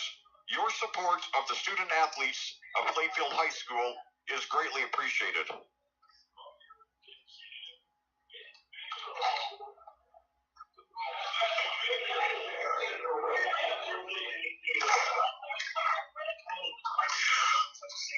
back here at Tippecanoe County, we're at halftime of this sectional semifinal game with your Plainfield Quakers and the host Harrison Raiders tied at 14. It's been a wild and crazy game from start to finish. Plainfield received the opening kickoff and fumbled it, and Harrison recovered at the Plainfield 30. Then with 9:01 to go in the first quarter, Ben Henderson threw an 8-yard touchdown pass to Nick Shrimp. Alex Stinn was good on the extra point, making it 7-0. However, Plainfield seemed unfazed on their ensuing possession. Troy Larison returned the kickoff to the Plainfield 40, and then Hunter Newell threw 48 yards down the right side to Grant Irwin for a touchdown. Cameron Grimes was good on the extra point, tying it at 7, excuse me. Then on Harrison's ensuing possession, the Raiders turned it over on downs at the Plainfield 44, and then on Plainfield's ensuing possession, the Quakers took their first lead of the game on a 2-yard touchdown by Hunter Newell on a quarterback sneak. Grimes was good on the extra point, making it 14-7, and finally on Harrison's ensuing possession, they struck back hard on a 44-yard touchdown pass from Ben Henderson to Carter Noy with 10:45 to go in the quarter. Stinn was good on the extra point, tying us at 14. And then Plainfield drove down on their ensuing possession. It consumed a lot of the clock. Nearly ran out the remainder of the half. However, Hunter Newell was called on a 3rd and 7 play. Hunter Newell was called for intentional grounding and backed the ball up to the Harrison 43, and then the Quakers punted. It was blocked. The Raiders took over at the Plainfield 45, and still had 16.7 seconds to go. However, that possession ended on an interception on a Hail Mary with 3.1 seconds to go, and Plainfield ran out the clock, so the score's still 14-14, and after there were 28 points scored in the first 13 minutes and 15 seconds of the game, none since. I'll look at the individual statistics. First of all, for Plainfield, Hunter Newell has completed 7 of 10 passes for 89 yards and 1 touchdown. 5 different Quakers have caught passes. Chris Stevens has 2 receptions for 15 yards. Isaiah Miller 2 for 18. Grant Irwin 1 for 48 and a touchdown. Cale Vanderbush 1 for 6, and Troy Larison 1 for 2. On the ground, Noah Hessing has rushed 13 times for 62 yards. Hunter Newell 5 for 26 and a touchdown. Meanwhile, for Harrison, Ben Henderson has completed 4 of 7 passes for 67 yards, 1 touchdown and 1 interception. The interception coming on the Hail Mary near the end of the half. Carter Noy has 2 receptions for 56 yards and let me modify Henderson's numbers. He's completed 4 of 7 passes for 67 yards, 2 touchdowns, and 1 interception. I incorrectly said he had 1 interception. I'm sorry. Ben Henderson has completed 4 of 7 passes for 67 yards, 2 touchdowns, and 1 interception. His leading receiver is Carter Canoy with 2 receptions for 56 yards and a touchdown. Nick Shrimp has 1 reception for 8 yards and a touchdown. And Carter Ferguson has 1 for 3. I'm sorry, Chris Ferguson has 1 reception for 3 yards. Meanwhile, on the ground, Chris Pop has 6 rushes for 19 yards. Ben Henderson 3 for 13. Chris Ferguson 2 for 11. Carter McDonald 1 for 2. And Carter Canoy 1 for 1. So in conclusion, this is a game that really entering it, it was a game that I thought was about a 50-50 proposition, being a homer and thinking that Plainfield is going to be riding a lot of momentum, and that Plainfield's played the much tougher schedule with Harrison having closed out the season with a lot of cupcakes here in the North Central Conference. I was giving Plainfield a slight edge. But basically, though, you look at the way this game has gone down so far, Plainfield's rushing offense has played very well.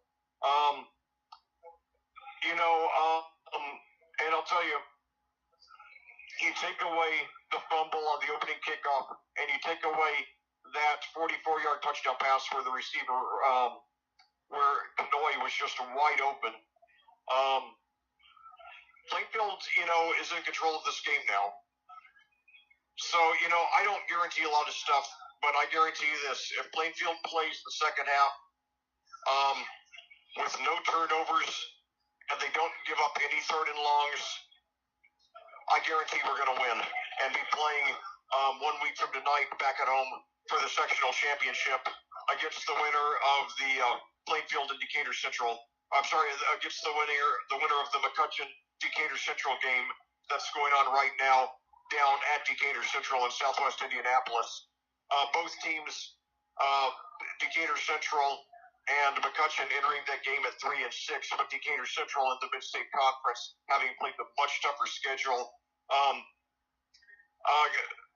Both McCutcheon and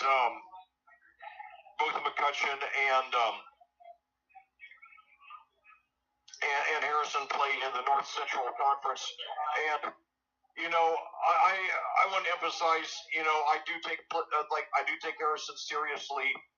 They certainly, made a lot of great strides since that 38-game losing streak they had, most of which took place when they were still in the Hoosier Crossroads Conference, in which they, along with the other 2 Tippecanoe County schools in the conference, Lafayette Jeff and Lafayette McCutcheon, were simply overmatched. But, the North Central Conference is far weaker. It has, some cupcake teams like, hold on, let me pull up the Harrison schedule here. Nearly every school, in fact, I believe with the exception of Perry, Meridian, and Greenwood, every school that Plainfield has played this season has been in the top 10 for at least a lot of the season in their class, either class 4A or 5A. Yeah, I know they have, every school except for Perry, Meridian, and Greenwood. Whereas, Harrison, they opened the season with their only loss against West Lafayette, currently the number 1 ranked team in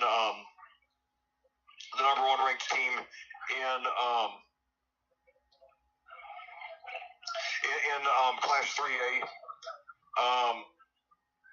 And then they did get an 8-point win over us the next week, 22-14 here at Harrison. And Then they went into the Mid-State Conference schedule. They've had a lot of very weak competition. Nobody's very good in that conference this year. So, I look at the rankings, the final regular season rankings in Class 5A, and Harrison's ranked number 5, and I think that's mainly based on their record. 8-1 looks good, but Franklin's ranked number 8, and in my opinion, Franklin is way better than Harrison. We could have beaten Franklin if you took away those 3 turnovers inside the Franklin 10. They beat us 35-12. Those turnovers were the difference in the game. So I think that Harrison probably is about equal to us. They beat us by 8 last time. And it's one thing I've noticed over the years is when I've noticed a lot of occasions over the years when when 2 teams played in the regular season, and then when they had the rematch in the playoffs, the team that lost in the regular season won the playoffs. And I think a lot of that is the team that won in the regular season is probably going to come in with about the same game plan for the playoffs, but the team that loses in the regular season is going to watch that game tape and say, okay, what can we do differently? What matchup can we come with to surprise them? And we've gotten better since then, too.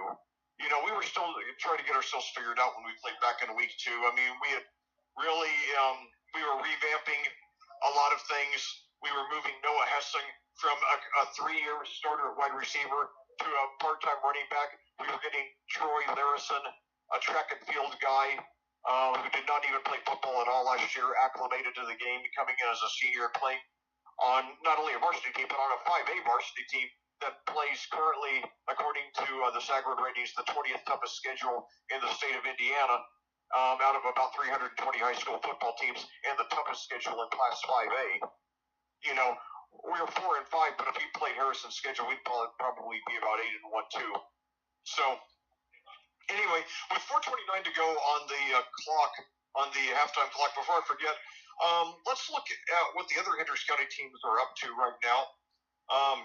Starting in Class 6A, Brownsburg lost their perfect season a couple of weeks ago in the regular season finale, losing to Hamilton Southeastern 31-28. As a result, the Royals took over the number 1 spot while Brownsburg dropped to number 3.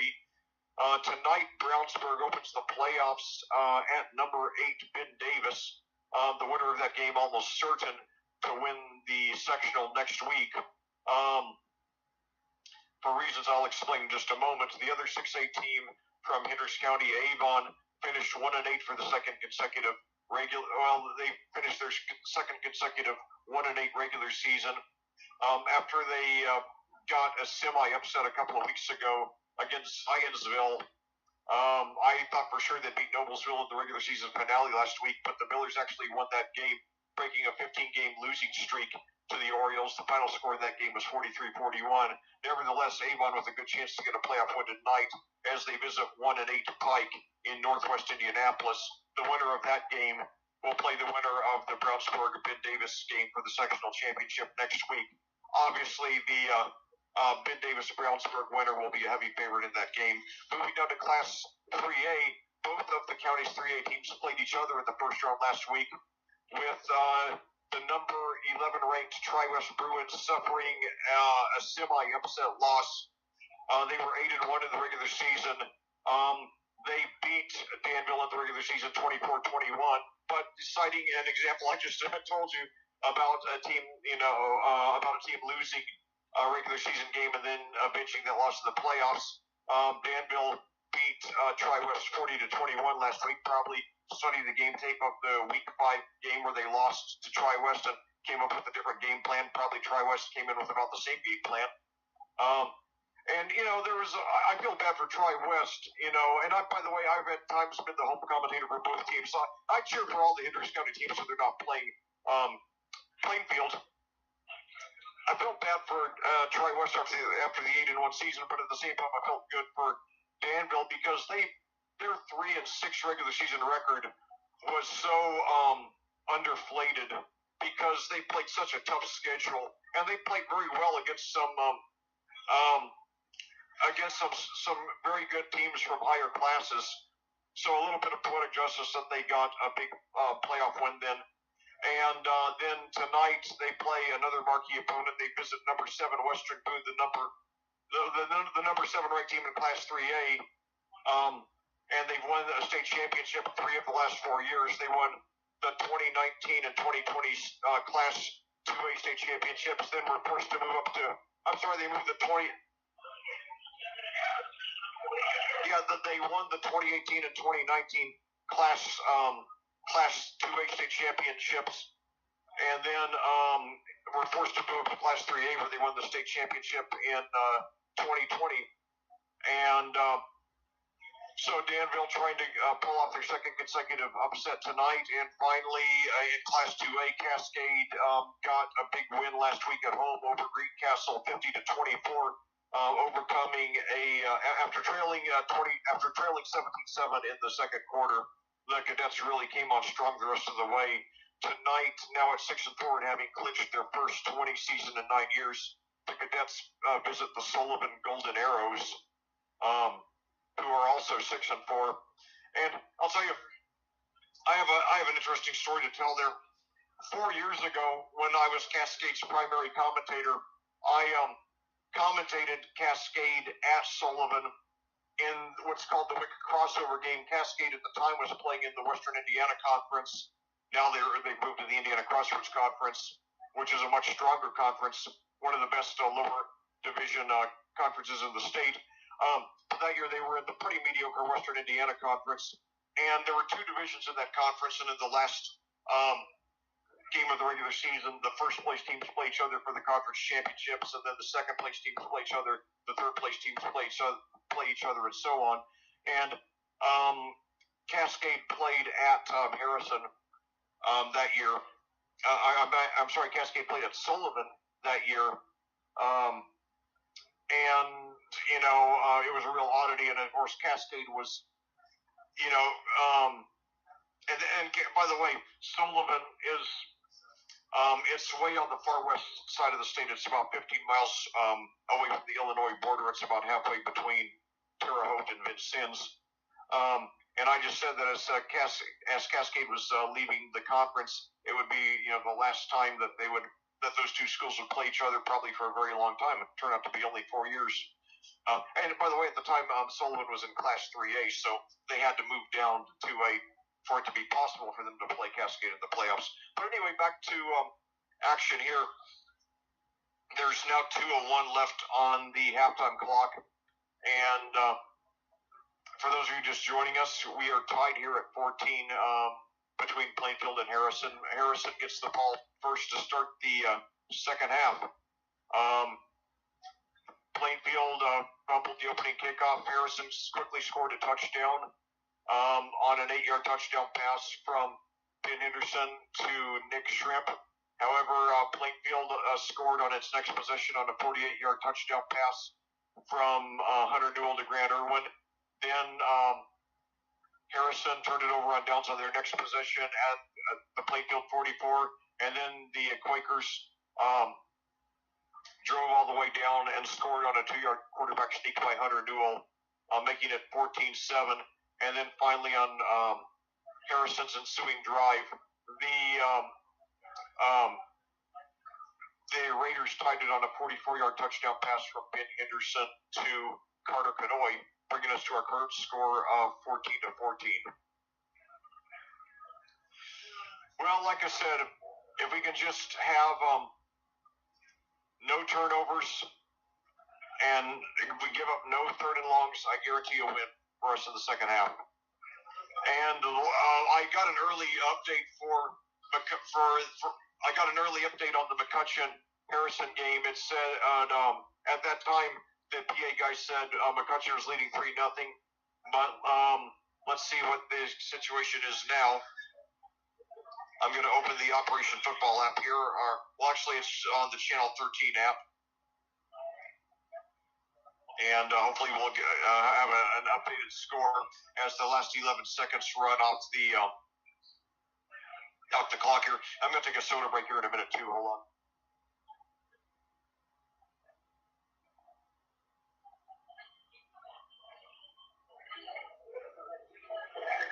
Looking for the football scores here.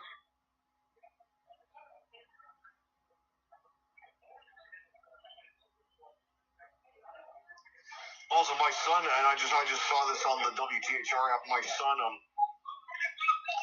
informed me, my son informed me just before the game that Jerry Lee Lewis died. And ironically, I was just thinking about him. I was trying to come up with a list of 50s music stars who are still living, and he was one of the three I came up with, along with Pat Boone and Johnny Mathis. So it's definitely a dying breed.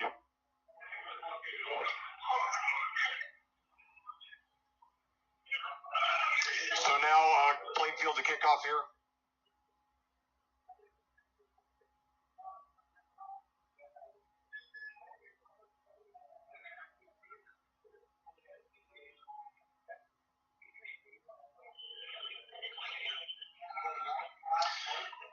Well, and now it's a line and it goes out of bounds again. So now another kickoff out of bounds, the second one tonight for the Quakers that's gone out of bounds. So we're giving Harrison better field position than we should.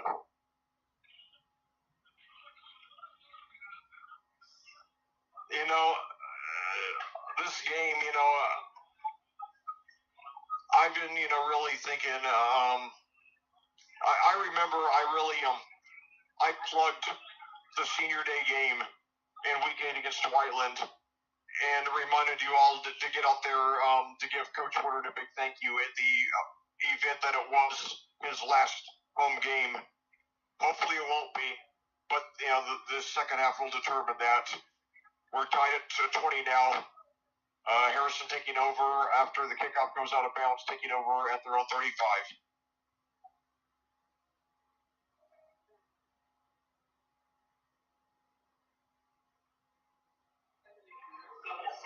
And now we've got a whistle here before the snap. So delay of game. So apparently there was some confusion there. So we got to take advantage of those 5 lost yards there. First and 10 goes to first and 15.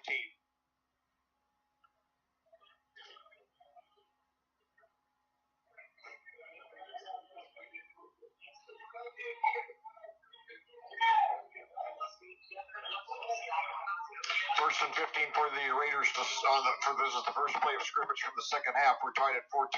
2 receivers to the left, 1 to the right, 2 running backs. Ben Henderson is the quarterback. And now,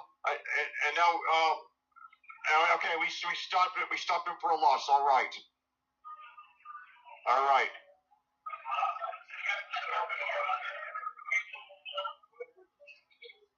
So it's going to be about a 3-yard loss, and now all of a sudden it's like about 2nd and 18. We got to take advantage of that. I believe that was Kanoy there. They got him for a loss of 2, so 2nd and 17. No excuse for not getting off the field now. No excuse whatsoever. We got to take advantage of these opportunities. Giving up big plays has been one of our Achilles heels this year. And now Henderson on a keeper, and he gets up for about 4, but he's going to be far short of the first down. It's going to be 3rd and about 13 or 14. So they give Henderson 4 there. He's 4 for 17. He is the team's leading rusher on the season. 3rd and 13. No excuse for not getting him off the field here. I said I guarantee to win if we don't turn the ball over in the second half and don't give up any 3rd and longs. We better not give up this one.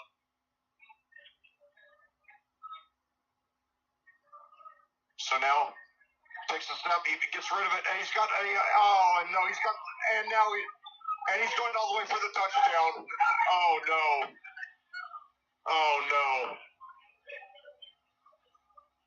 Oh my God. A 68-yard touchdown rusher on the left side. And it looks like he hurt himself. That was Carter Kanoy. It looks like he's limping off the field. Oh my God, that is devastating. I am just sick right now. That is. Oh no. And the extra point is up, and it is good. Well, that is just what has plagued the Quakers all season. not getting him off the field, letting the other team convert big third and long. So, obviously no guarantees of a win now because they did give up a third and long, and in a spectacular way. It was 3rd and 13 at their own 32, and Carter Canoy takes it around the left side 60 yards for a touchdown.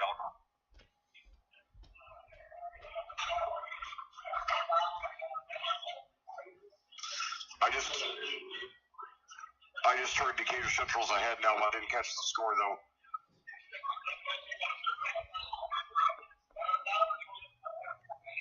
So Harrison with their second lead of the game, and I am sorry if I screwed up that call. I guess I was too stunned. I don't know.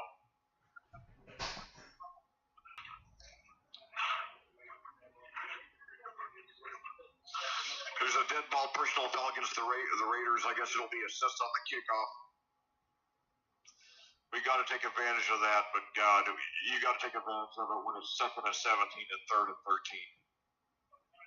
You got to get him off the field. And the thing is, when you're in that situation, 3rd and 13, you know, all you got to do is take away the big play that the Harrison coaching staff watched the game tape of the Whiteland game 3 weeks ago, and the corners like that.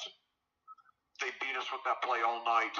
And now Harrison did too. It's like, hey, that's good coaching on the part of Harrison. I give him all the credit in the world for that. Well, we went, with a major blunder in to start off the first half, and now we go behind with a major blunder very early in the second half. We got to strike back.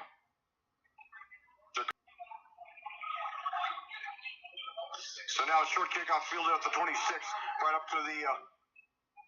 Now they're trying to get something. He gets past the 30 up to about the 32, up to about the 37. Excuse me. I looked at the wrong. I looked at the wrong yard line. The thing is, there's this big divider right around the 50 here, and from my position here in the second row of the press box, I have to sometimes tilt my head from one side of the divider to the other. Lose track of where I'm looking on the field. So now Plainfield starting off first and 10 at 37, down by 7. 10-27 to go here in the second quarter. 8:56 in the third quarter. In the third quarter, excuse me. 8:57 here. 8:57 your time of day. This game started half an hour later than usual, and now Hessling takes it up for about 3. We're only down by 7, so we don't have to, we don't have to hurry too much. But we've got to show some urgency.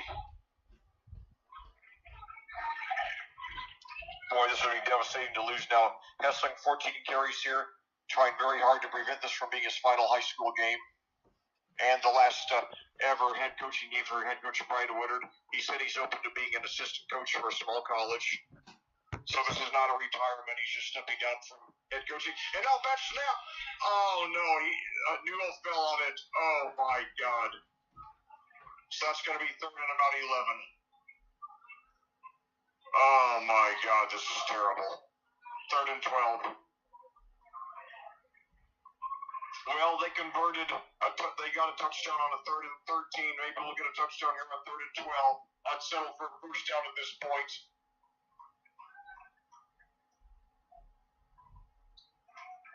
The fans making a lot of noise here. 2 receivers to each side now. Newell drops back. He looks deep, and now he throws deep, and it's caught. It's caught inside the 30. All right.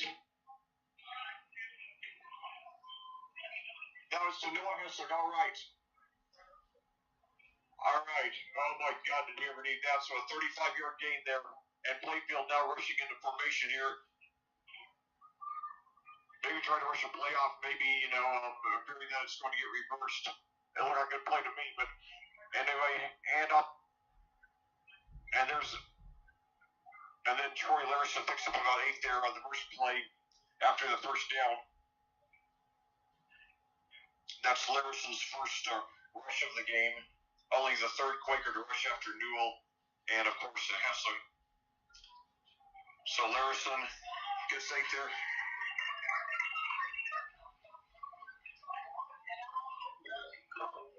And now Newell's stopped right around the line of scrimmage there on 3rd down. I'll give him credit for 1 at least. So 3rd and 1. Come on, boys. We got to get this one.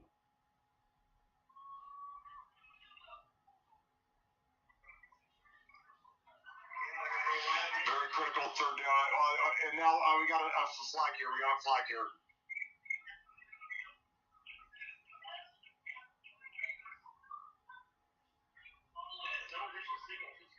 Two officials are deliberating.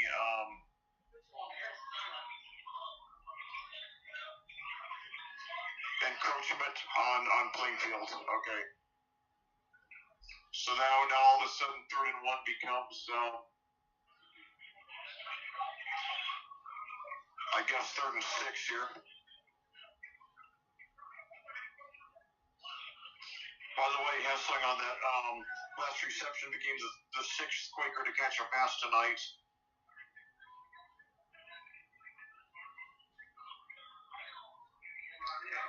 So 3rd and 6 for the Quakers at the Harrison 24, trailing by 7, 7:50 to go in the 3rd quarter. 2 receivers now to the left, 1 to the right. Larison, I believe, is the running back. And now they're pressuring Newell. He's got some room to run with it, and he's going to run. He's going to be very close to the 1st down. He might be a yard or so short, but it's going to be close. Presumably they would go for it.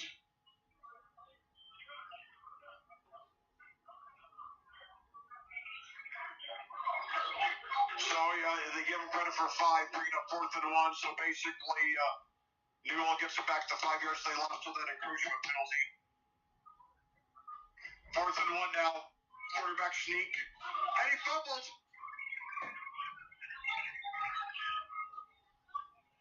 I don't know who recovered, but Harris is taking over either way. All right.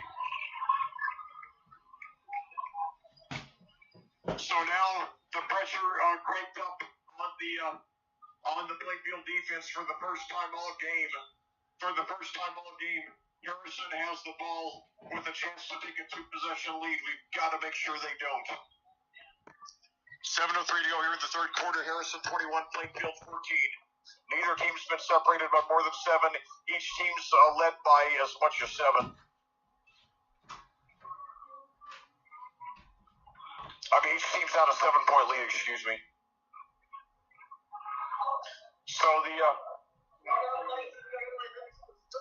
So now 1 receiver to each side, 2 running backs. Henderson in shotgun.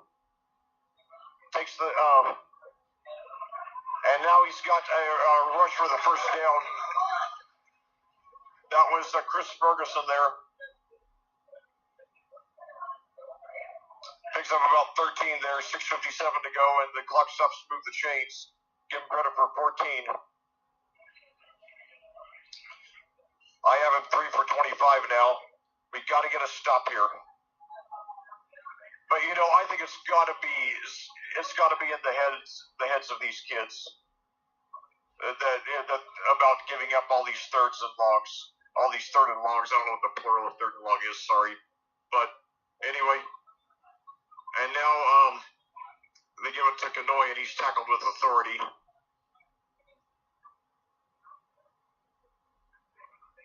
Picks up about 3 there. Bringing up about 2nd and 7.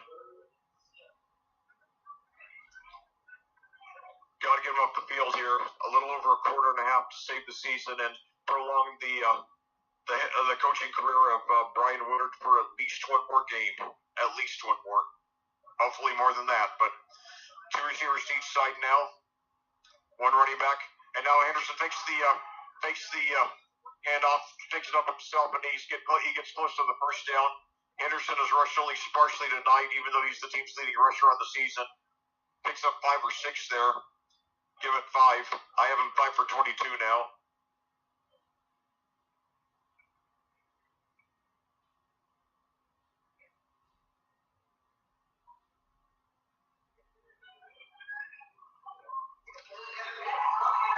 So now 1 receiver to each side.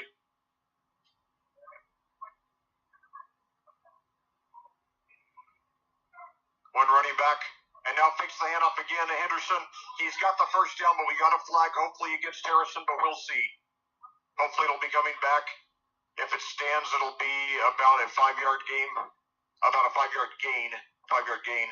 I think I saw a face mask sign, but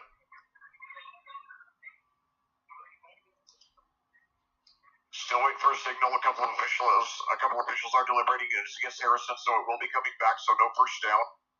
That's good. So 5-yard penalty against the Raiders. So 3rd and 2 now becomes 3rd and 7. Got to get him off the field here. That's all there is to it. 5:08 to go in the 3rd quarter now. Harrison with a 7-point lead in the ball. It's 3rd and 7 at their own 36.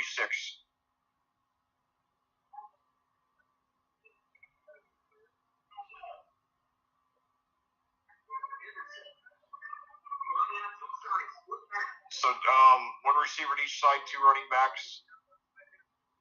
Huge play for the Plainfield defense. Hands off now, and they got the first down and more. Oh no. A gain of about 10.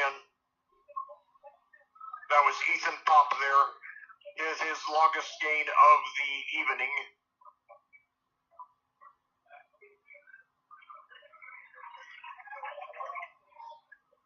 First and 10 for the Raiders now at their own 46, 4:31 to go. And, they can really, with the lead, they can really afford to, start milking the clock here. Both teams still with all 3 timeouts. Still over a third of this game to play.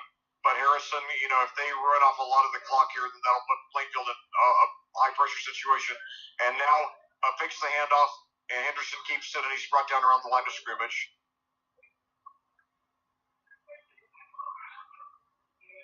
So that was a good stop there. Henderson, the leading rusher of this team, has been contained.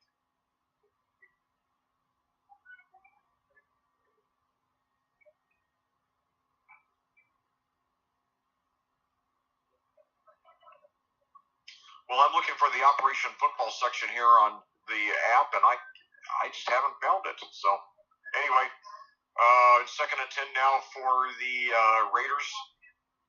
And now a handoff there to Bob, and he bubbles. We got it. Yes. Oh my God, did we need that? We recover right around the 50. Oh my God, what a heart stopper there. Oh man. So now with 3:29 to go, Harrison had their first chance to take a 2-possession lead. Ethan Pop fumbles, and the Quakers now have the ball just beyond the 50 at our own 49.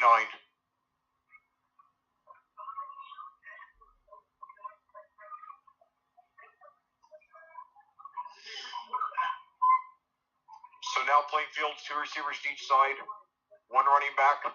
Noah Hessing now a wide receiver. Newell takes it. Got plenty of time. And now he rushes with it, and he gets about 2 or 3. They went for the sack, and Newell showed, some good awareness there. Didn't get a lot, but he avoided the sack. Picked up a couple of positive yards to move the ball into Raider territory. 8 for 34 and a touchdown tonight on the ground for Hunter Newell, the junior. He played about half. He took about half of our snaps last year, trading with Carson Melvin, who was then the freshman sensation. Then Carson Melvin transferred to Westfield, and this became Hunter Newell's team. So now handoff to Noah Hessing, and he gets up for about 3. 15 carries now for Noah Hessing, the 4-year starter, 3 years exclusively at wide receiver this year, switching between wide receiver and running back, and doing a very good job at it.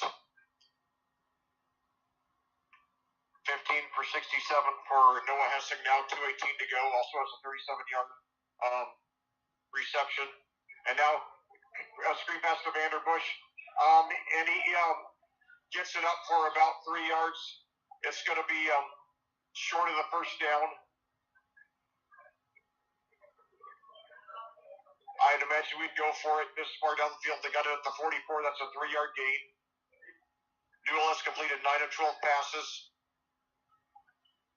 That's Vanderbush's second reception.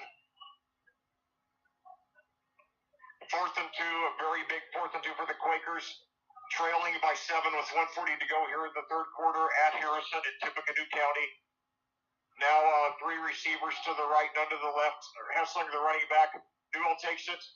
Rolls to his right. He's got plenty of time. And now Rushford himself. He's got the first down. He's got the first down and more up to about the 39. Big time play there by Hunter Newell. All right. Getting very tense here. So 1st and 10 now for the Quakers at the Harrison 39. 1:13 to go here in the third quarter. Harrison 21, Plainfield 14. First playoff game for each team. The winner of this game to play the winner of the McCutcheon Decatur Central game next week. If Plainfield wins, it will be at Plainfield. So now 2 receivers to the right, and now throws down, and he's got it for the touchdown. Yes, and we're an extra point away from tying it. Oh my God, yes. That was Grant Irwin with his second touchdown of the game, 6th of the season. Oh my God.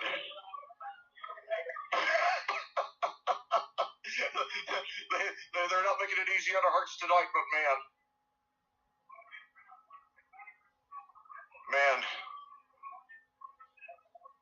Well, my son just said it well. We got to stop Harrison from scoring again, and while he's cheering on his former third-grade classmate, Cameron Grimes, and the extra point will be tied. The snap, it is up, and it is good, and we are tied. 47.8 seconds to go in the third quarter. Harrison and Plainfield tied at 21. Oh my God, epic finish coming at you here. Oh my God, I can't believe it. Grant Irwin, only 2 receptions, but they've gone for 87 yards and 2 touchdowns. I haven't mentioned in a while that his grandmother, his maternal grandmother, Brenda White, is a former co-worker of mine. We were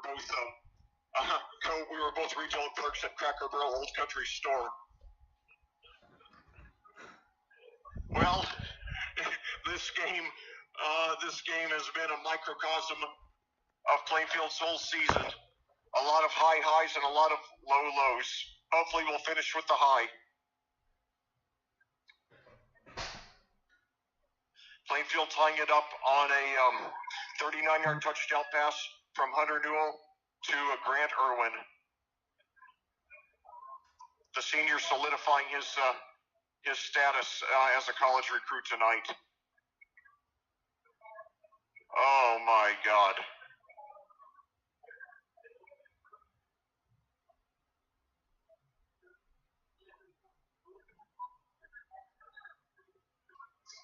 Plainfield, their last 2 kickoffs have both gone out of bounds. Hopefully this one will not. This is a long one. Fielded. Oh my God, great luck. He caught it at the 7, tripped, and fell out of bounds at the 7. All right. So we got the momentum here. Oh man, we've got to take advantage of this. We've squandered a couple of opportunities tonight, given up a couple of big plays. We can't give up any more.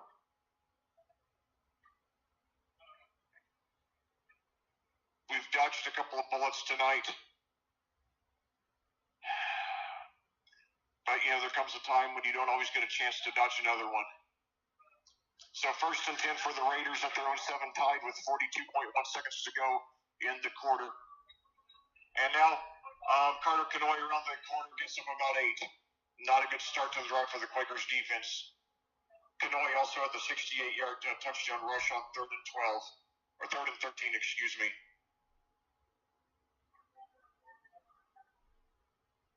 37.9 seconds to go in the quarter. 2nd and 2 for the Raiders at their own 15. A little over a quarter to play here in this thriller of a sectional game.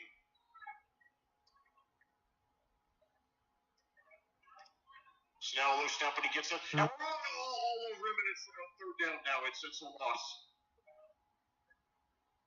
All right.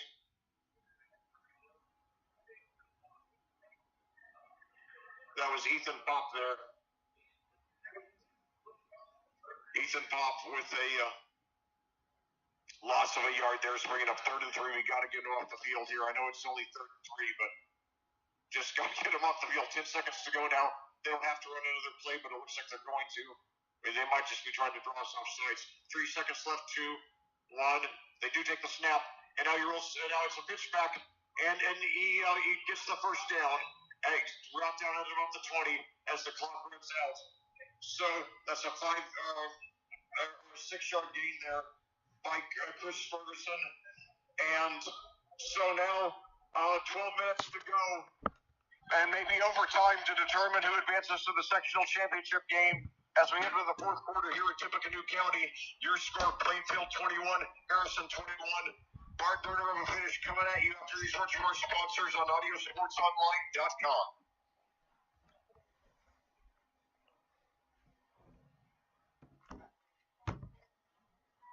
This broadcast of Plainfield Quakers football on AudioSportsOnline.com is brought to you by CCB Contracting, Geodis, Canal Financial, Julia Perperich, Remax Centerstone Plainfield, Kyle Burnfield, Mortgage Lender, Flagstar Bank, Team Turley Fairway Mortgage, Bailey and Wood Financial Group, African Plum Home, My IT Indy at myITindy.com,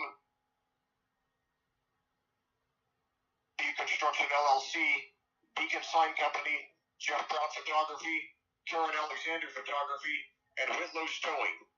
Thank you, sponsors. Your support of the student athletes of Plainfield High School is greatly appreciated. Well, back here at Tippecanoe County, we're about to start the 4th quarter of this outstanding playoff game with your Plainfield Quakers and the Harrison Raiders tied at 21. As we begin the quarter, Harrison has the ball 1st and 10 at their own 21. And now there's a rush there up the middle, and he picks up for about that was Ferguson again. 11:45 to go and counting. Plainfield trying to hang on. They give Ferguson credit for 9 there.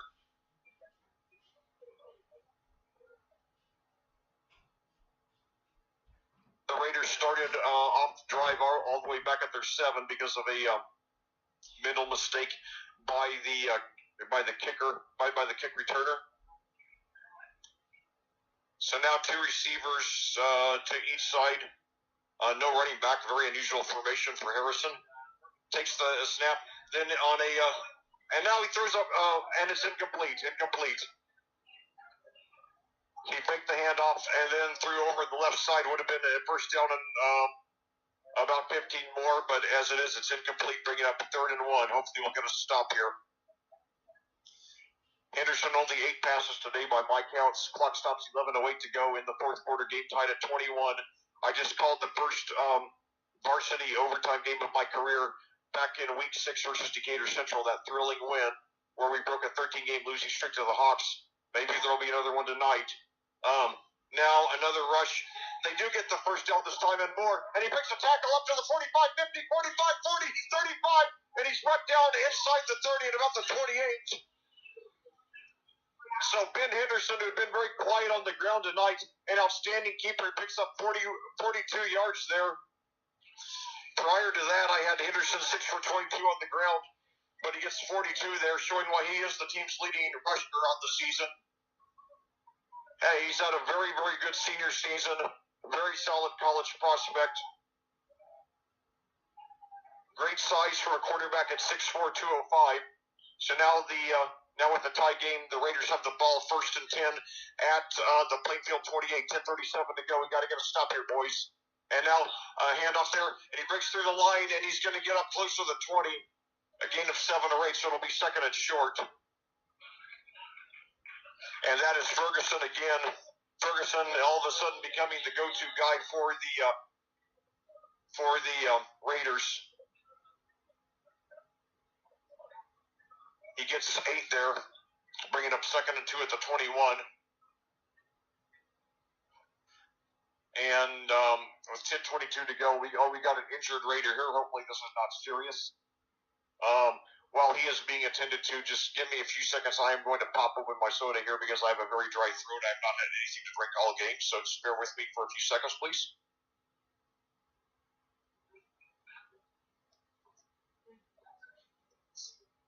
Got a chance. Yeah, it's tight.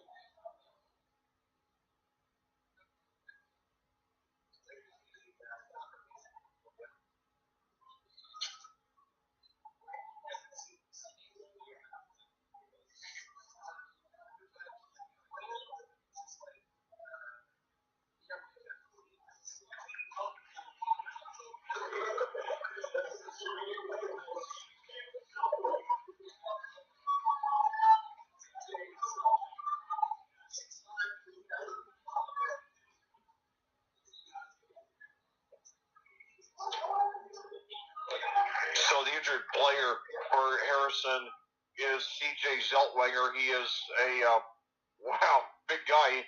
He's a junior, 6'5", 300. He walked off the field groggily, but under his own power. Hopefully he'll be okay. So second and 2 now at the 21. Handoff there, and Ferguson plows his way up for 3 or 4. He does have the first down. So now the Raiders getting in good scoring position here.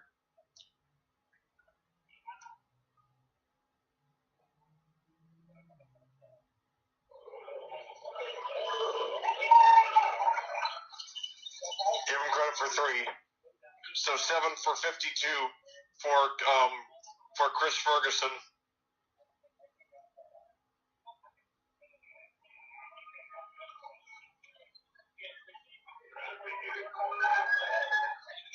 So now first and 10 for the Raiders at the Plainfield 18, game tied, 9:43 to go. Low snap, and he gets it, and now pitches over to Ferguson, and he takes it down to about the 15.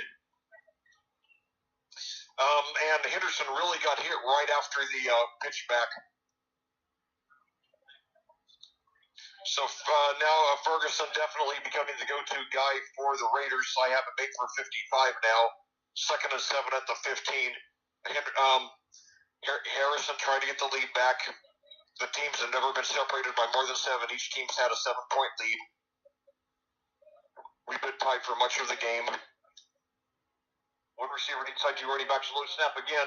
Pitches back again, and this time gets about another 3 yards.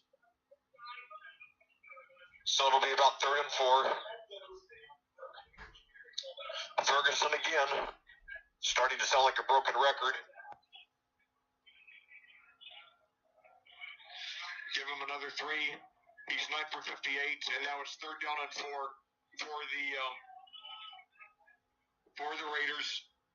One receiver each side. We got some movement toward the line. Just got some movement on the line. I saw movement from both teams. I don't know who did it first. So let's see. So false start. So 3rd and 4 becomes 3rd and 9. All right, we got to get him off the field here. Keep in mind though that the long field goal for Stin on the season is 37 yards, and it would be a 34-yarder from here. So even if they don't get the first down, they'll have a good shot to at least take the lead with the field goal. 9:01 to go now, and counting in the game. 2 receivers each side, 2 running backs, and now Anderson throws to the end zone. He's got the touchdown. Oh my God. Oh my God. So a 12-yard touchdown pass by Ben Henderson, his 3rd touchdown pass of the game.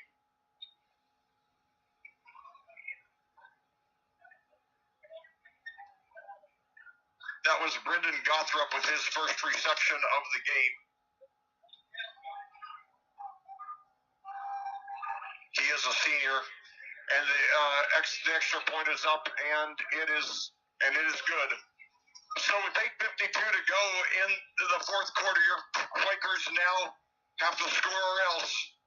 Your score, Harrison 28, Plainfield 21, following that 12-yard touchdown pass 17-yard touchdown pass from Ben Henderson to Brendan Gothrop. And you know what makes it really, I'll tell you, if Harrison hangs on to win this game, go back to something I said at halftime that I guaranteed to Plainfield to win if they had no turnovers and they gave up no third and longs.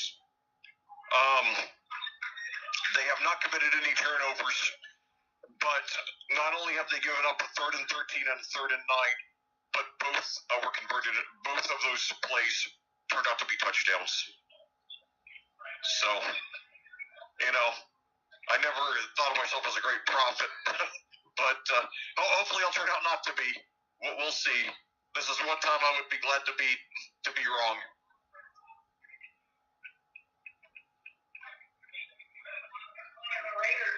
Nevertheless, a very good overall game by Ben Henderson, which is what you'd expect for that senior.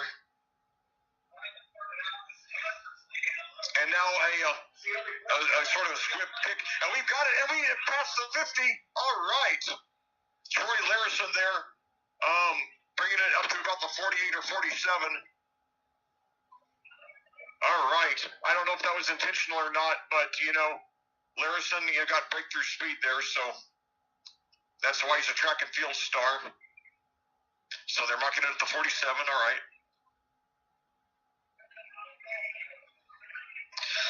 Henderson's only thrown 9 passes in the game, completed 5 of them, and 3 were for touchdowns.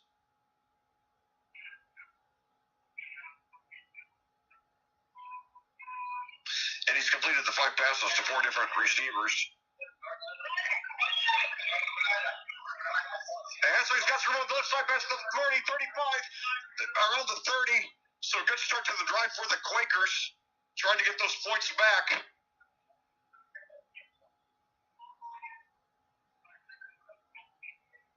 I believe that's Hessing's long carry of the game so far. So they give him credit for 18, marking it at the 29. So 3 receivers to the left, now none to the right. Hessing, the running back. Newell drops back now. He's got plenty of time. Screen pass to Hessing, but they're right on top of him, and they bring him down for a loss. A loss of about 3 or 4. So disappointing start, to the new series of downs.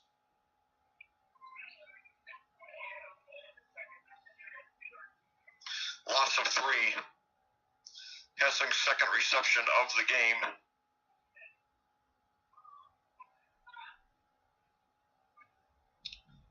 So we got to get those yards back and more. 8:02 to go and counting. 3 receivers to the left, none to the right. Hessing, the running back, Newell in shotgun.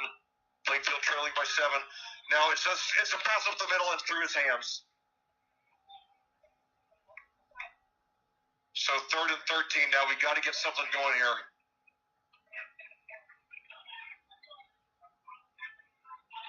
I believe that was, Miller there was the intended receiver. So now we've got Stevens, Irwin, and Miller lined up to the left. Newell in shotgun, Hessing the running back, 3rd and 13. Plainfield with the ball, 3rd and 13 at the Harrison, 32, 7:52 to go, and a 7-point deficit. Come on, boys, make the play of your lives right here. So now Newell drops back, rolls to his right, and he's hit. He gets away from it. Oh my God! And then he's finally brought down for about 5 or 6. He got out of a sack. He was wrapped around. He had a couple of arms wrapped around him, dodged it, but then got several steps to his left, and then finally got hit, bringing 4th and long. It's going to be a 4th and 23. Oh my God!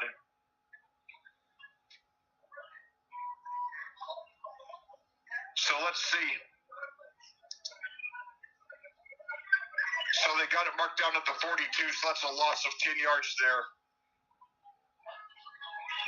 I think that's the only tackle for loss against Newell tonight. Are we going to go for it on 4th and 23, 7 minutes to go, and I think we've just taken our first time out. Oh my God! So Plainfield is 6:56 to go. Okay, they changed out the scoreboard. It was from 4th and 23 to 4th and 18. Nevertheless, a daunting hole for the Quakers with 6:56 to go in the game and a 7-point deficit here in the playoffs. We've got to come up with something big. You know, this reminds me of the time in the Blues Brothers, my all-time favorite comedy, where Elwood says, we got to think of something these people like and fast after they play Gimme Some Lovin' at Bob's Country Bunker, and they get a very negative reaction from the crowd. And, you know, I remember, I grew up in southeastern Indiana, in Madison, Indiana, and which is actually a little closer to Cincinnati than Indianapolis. And yeah, I'll hold that thought until we got another long dead ball. But anyway, 4th and 18 now for the Quakers. It looks like they're going for it. They got three receivers to the right, one to the left. Newell takes it, drops back, throws deep down the left side. He got it! He got it! Did he get in for the touchdown? He's down to the 1. Did they count it as a yes? Oh my God! Oh my God! Oh. To Grant Irwin. Oh my God.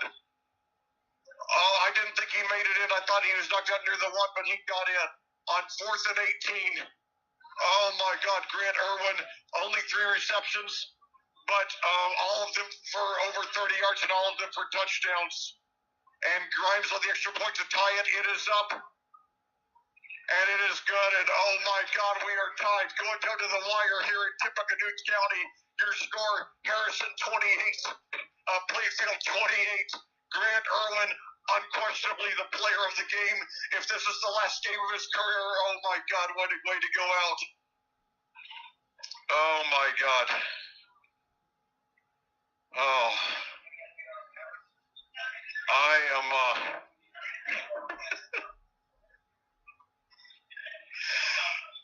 Grant Irwin, 3 receptions for, 126 yards, and all 3 for touchdowns.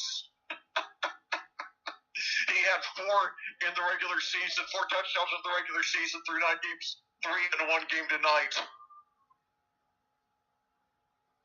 Rising to the occasion here. And that's, you know, that's a great way to, for Plainfield to rise to the occasion, because, you know, I've been talking about how they had, you know, given up those 2 touchdowns, the 2 touchdown plays by Harrison in the second half came on 3rd and 13 and 3rd and 9. So it only takes after the last Harrison touchdown, the Quakers answer in only 2 minutes and 3 seconds, converting on 3rd and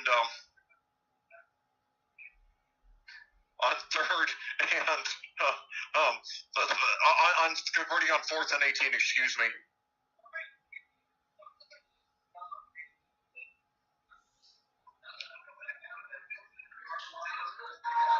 And now Harrison on the run back. They got it. Oh, and he gets close to the 40. So the Raiders starting off in pretty good field position, and still all 3 timeouts. 6:41 to go, and we are tied.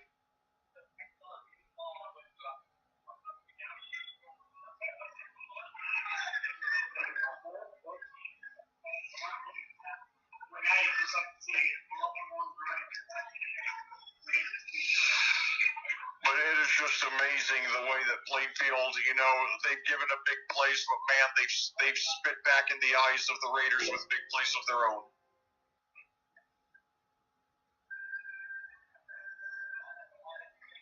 What a game! This is my 117th game as a varsity commentator, and one of the best, easily one of the best. And now, okay, we stopped him on the first play.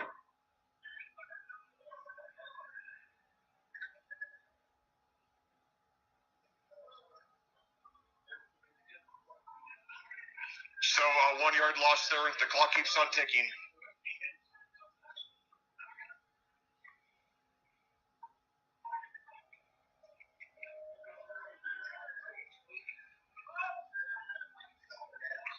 So 1 yard loss there to start off the drive.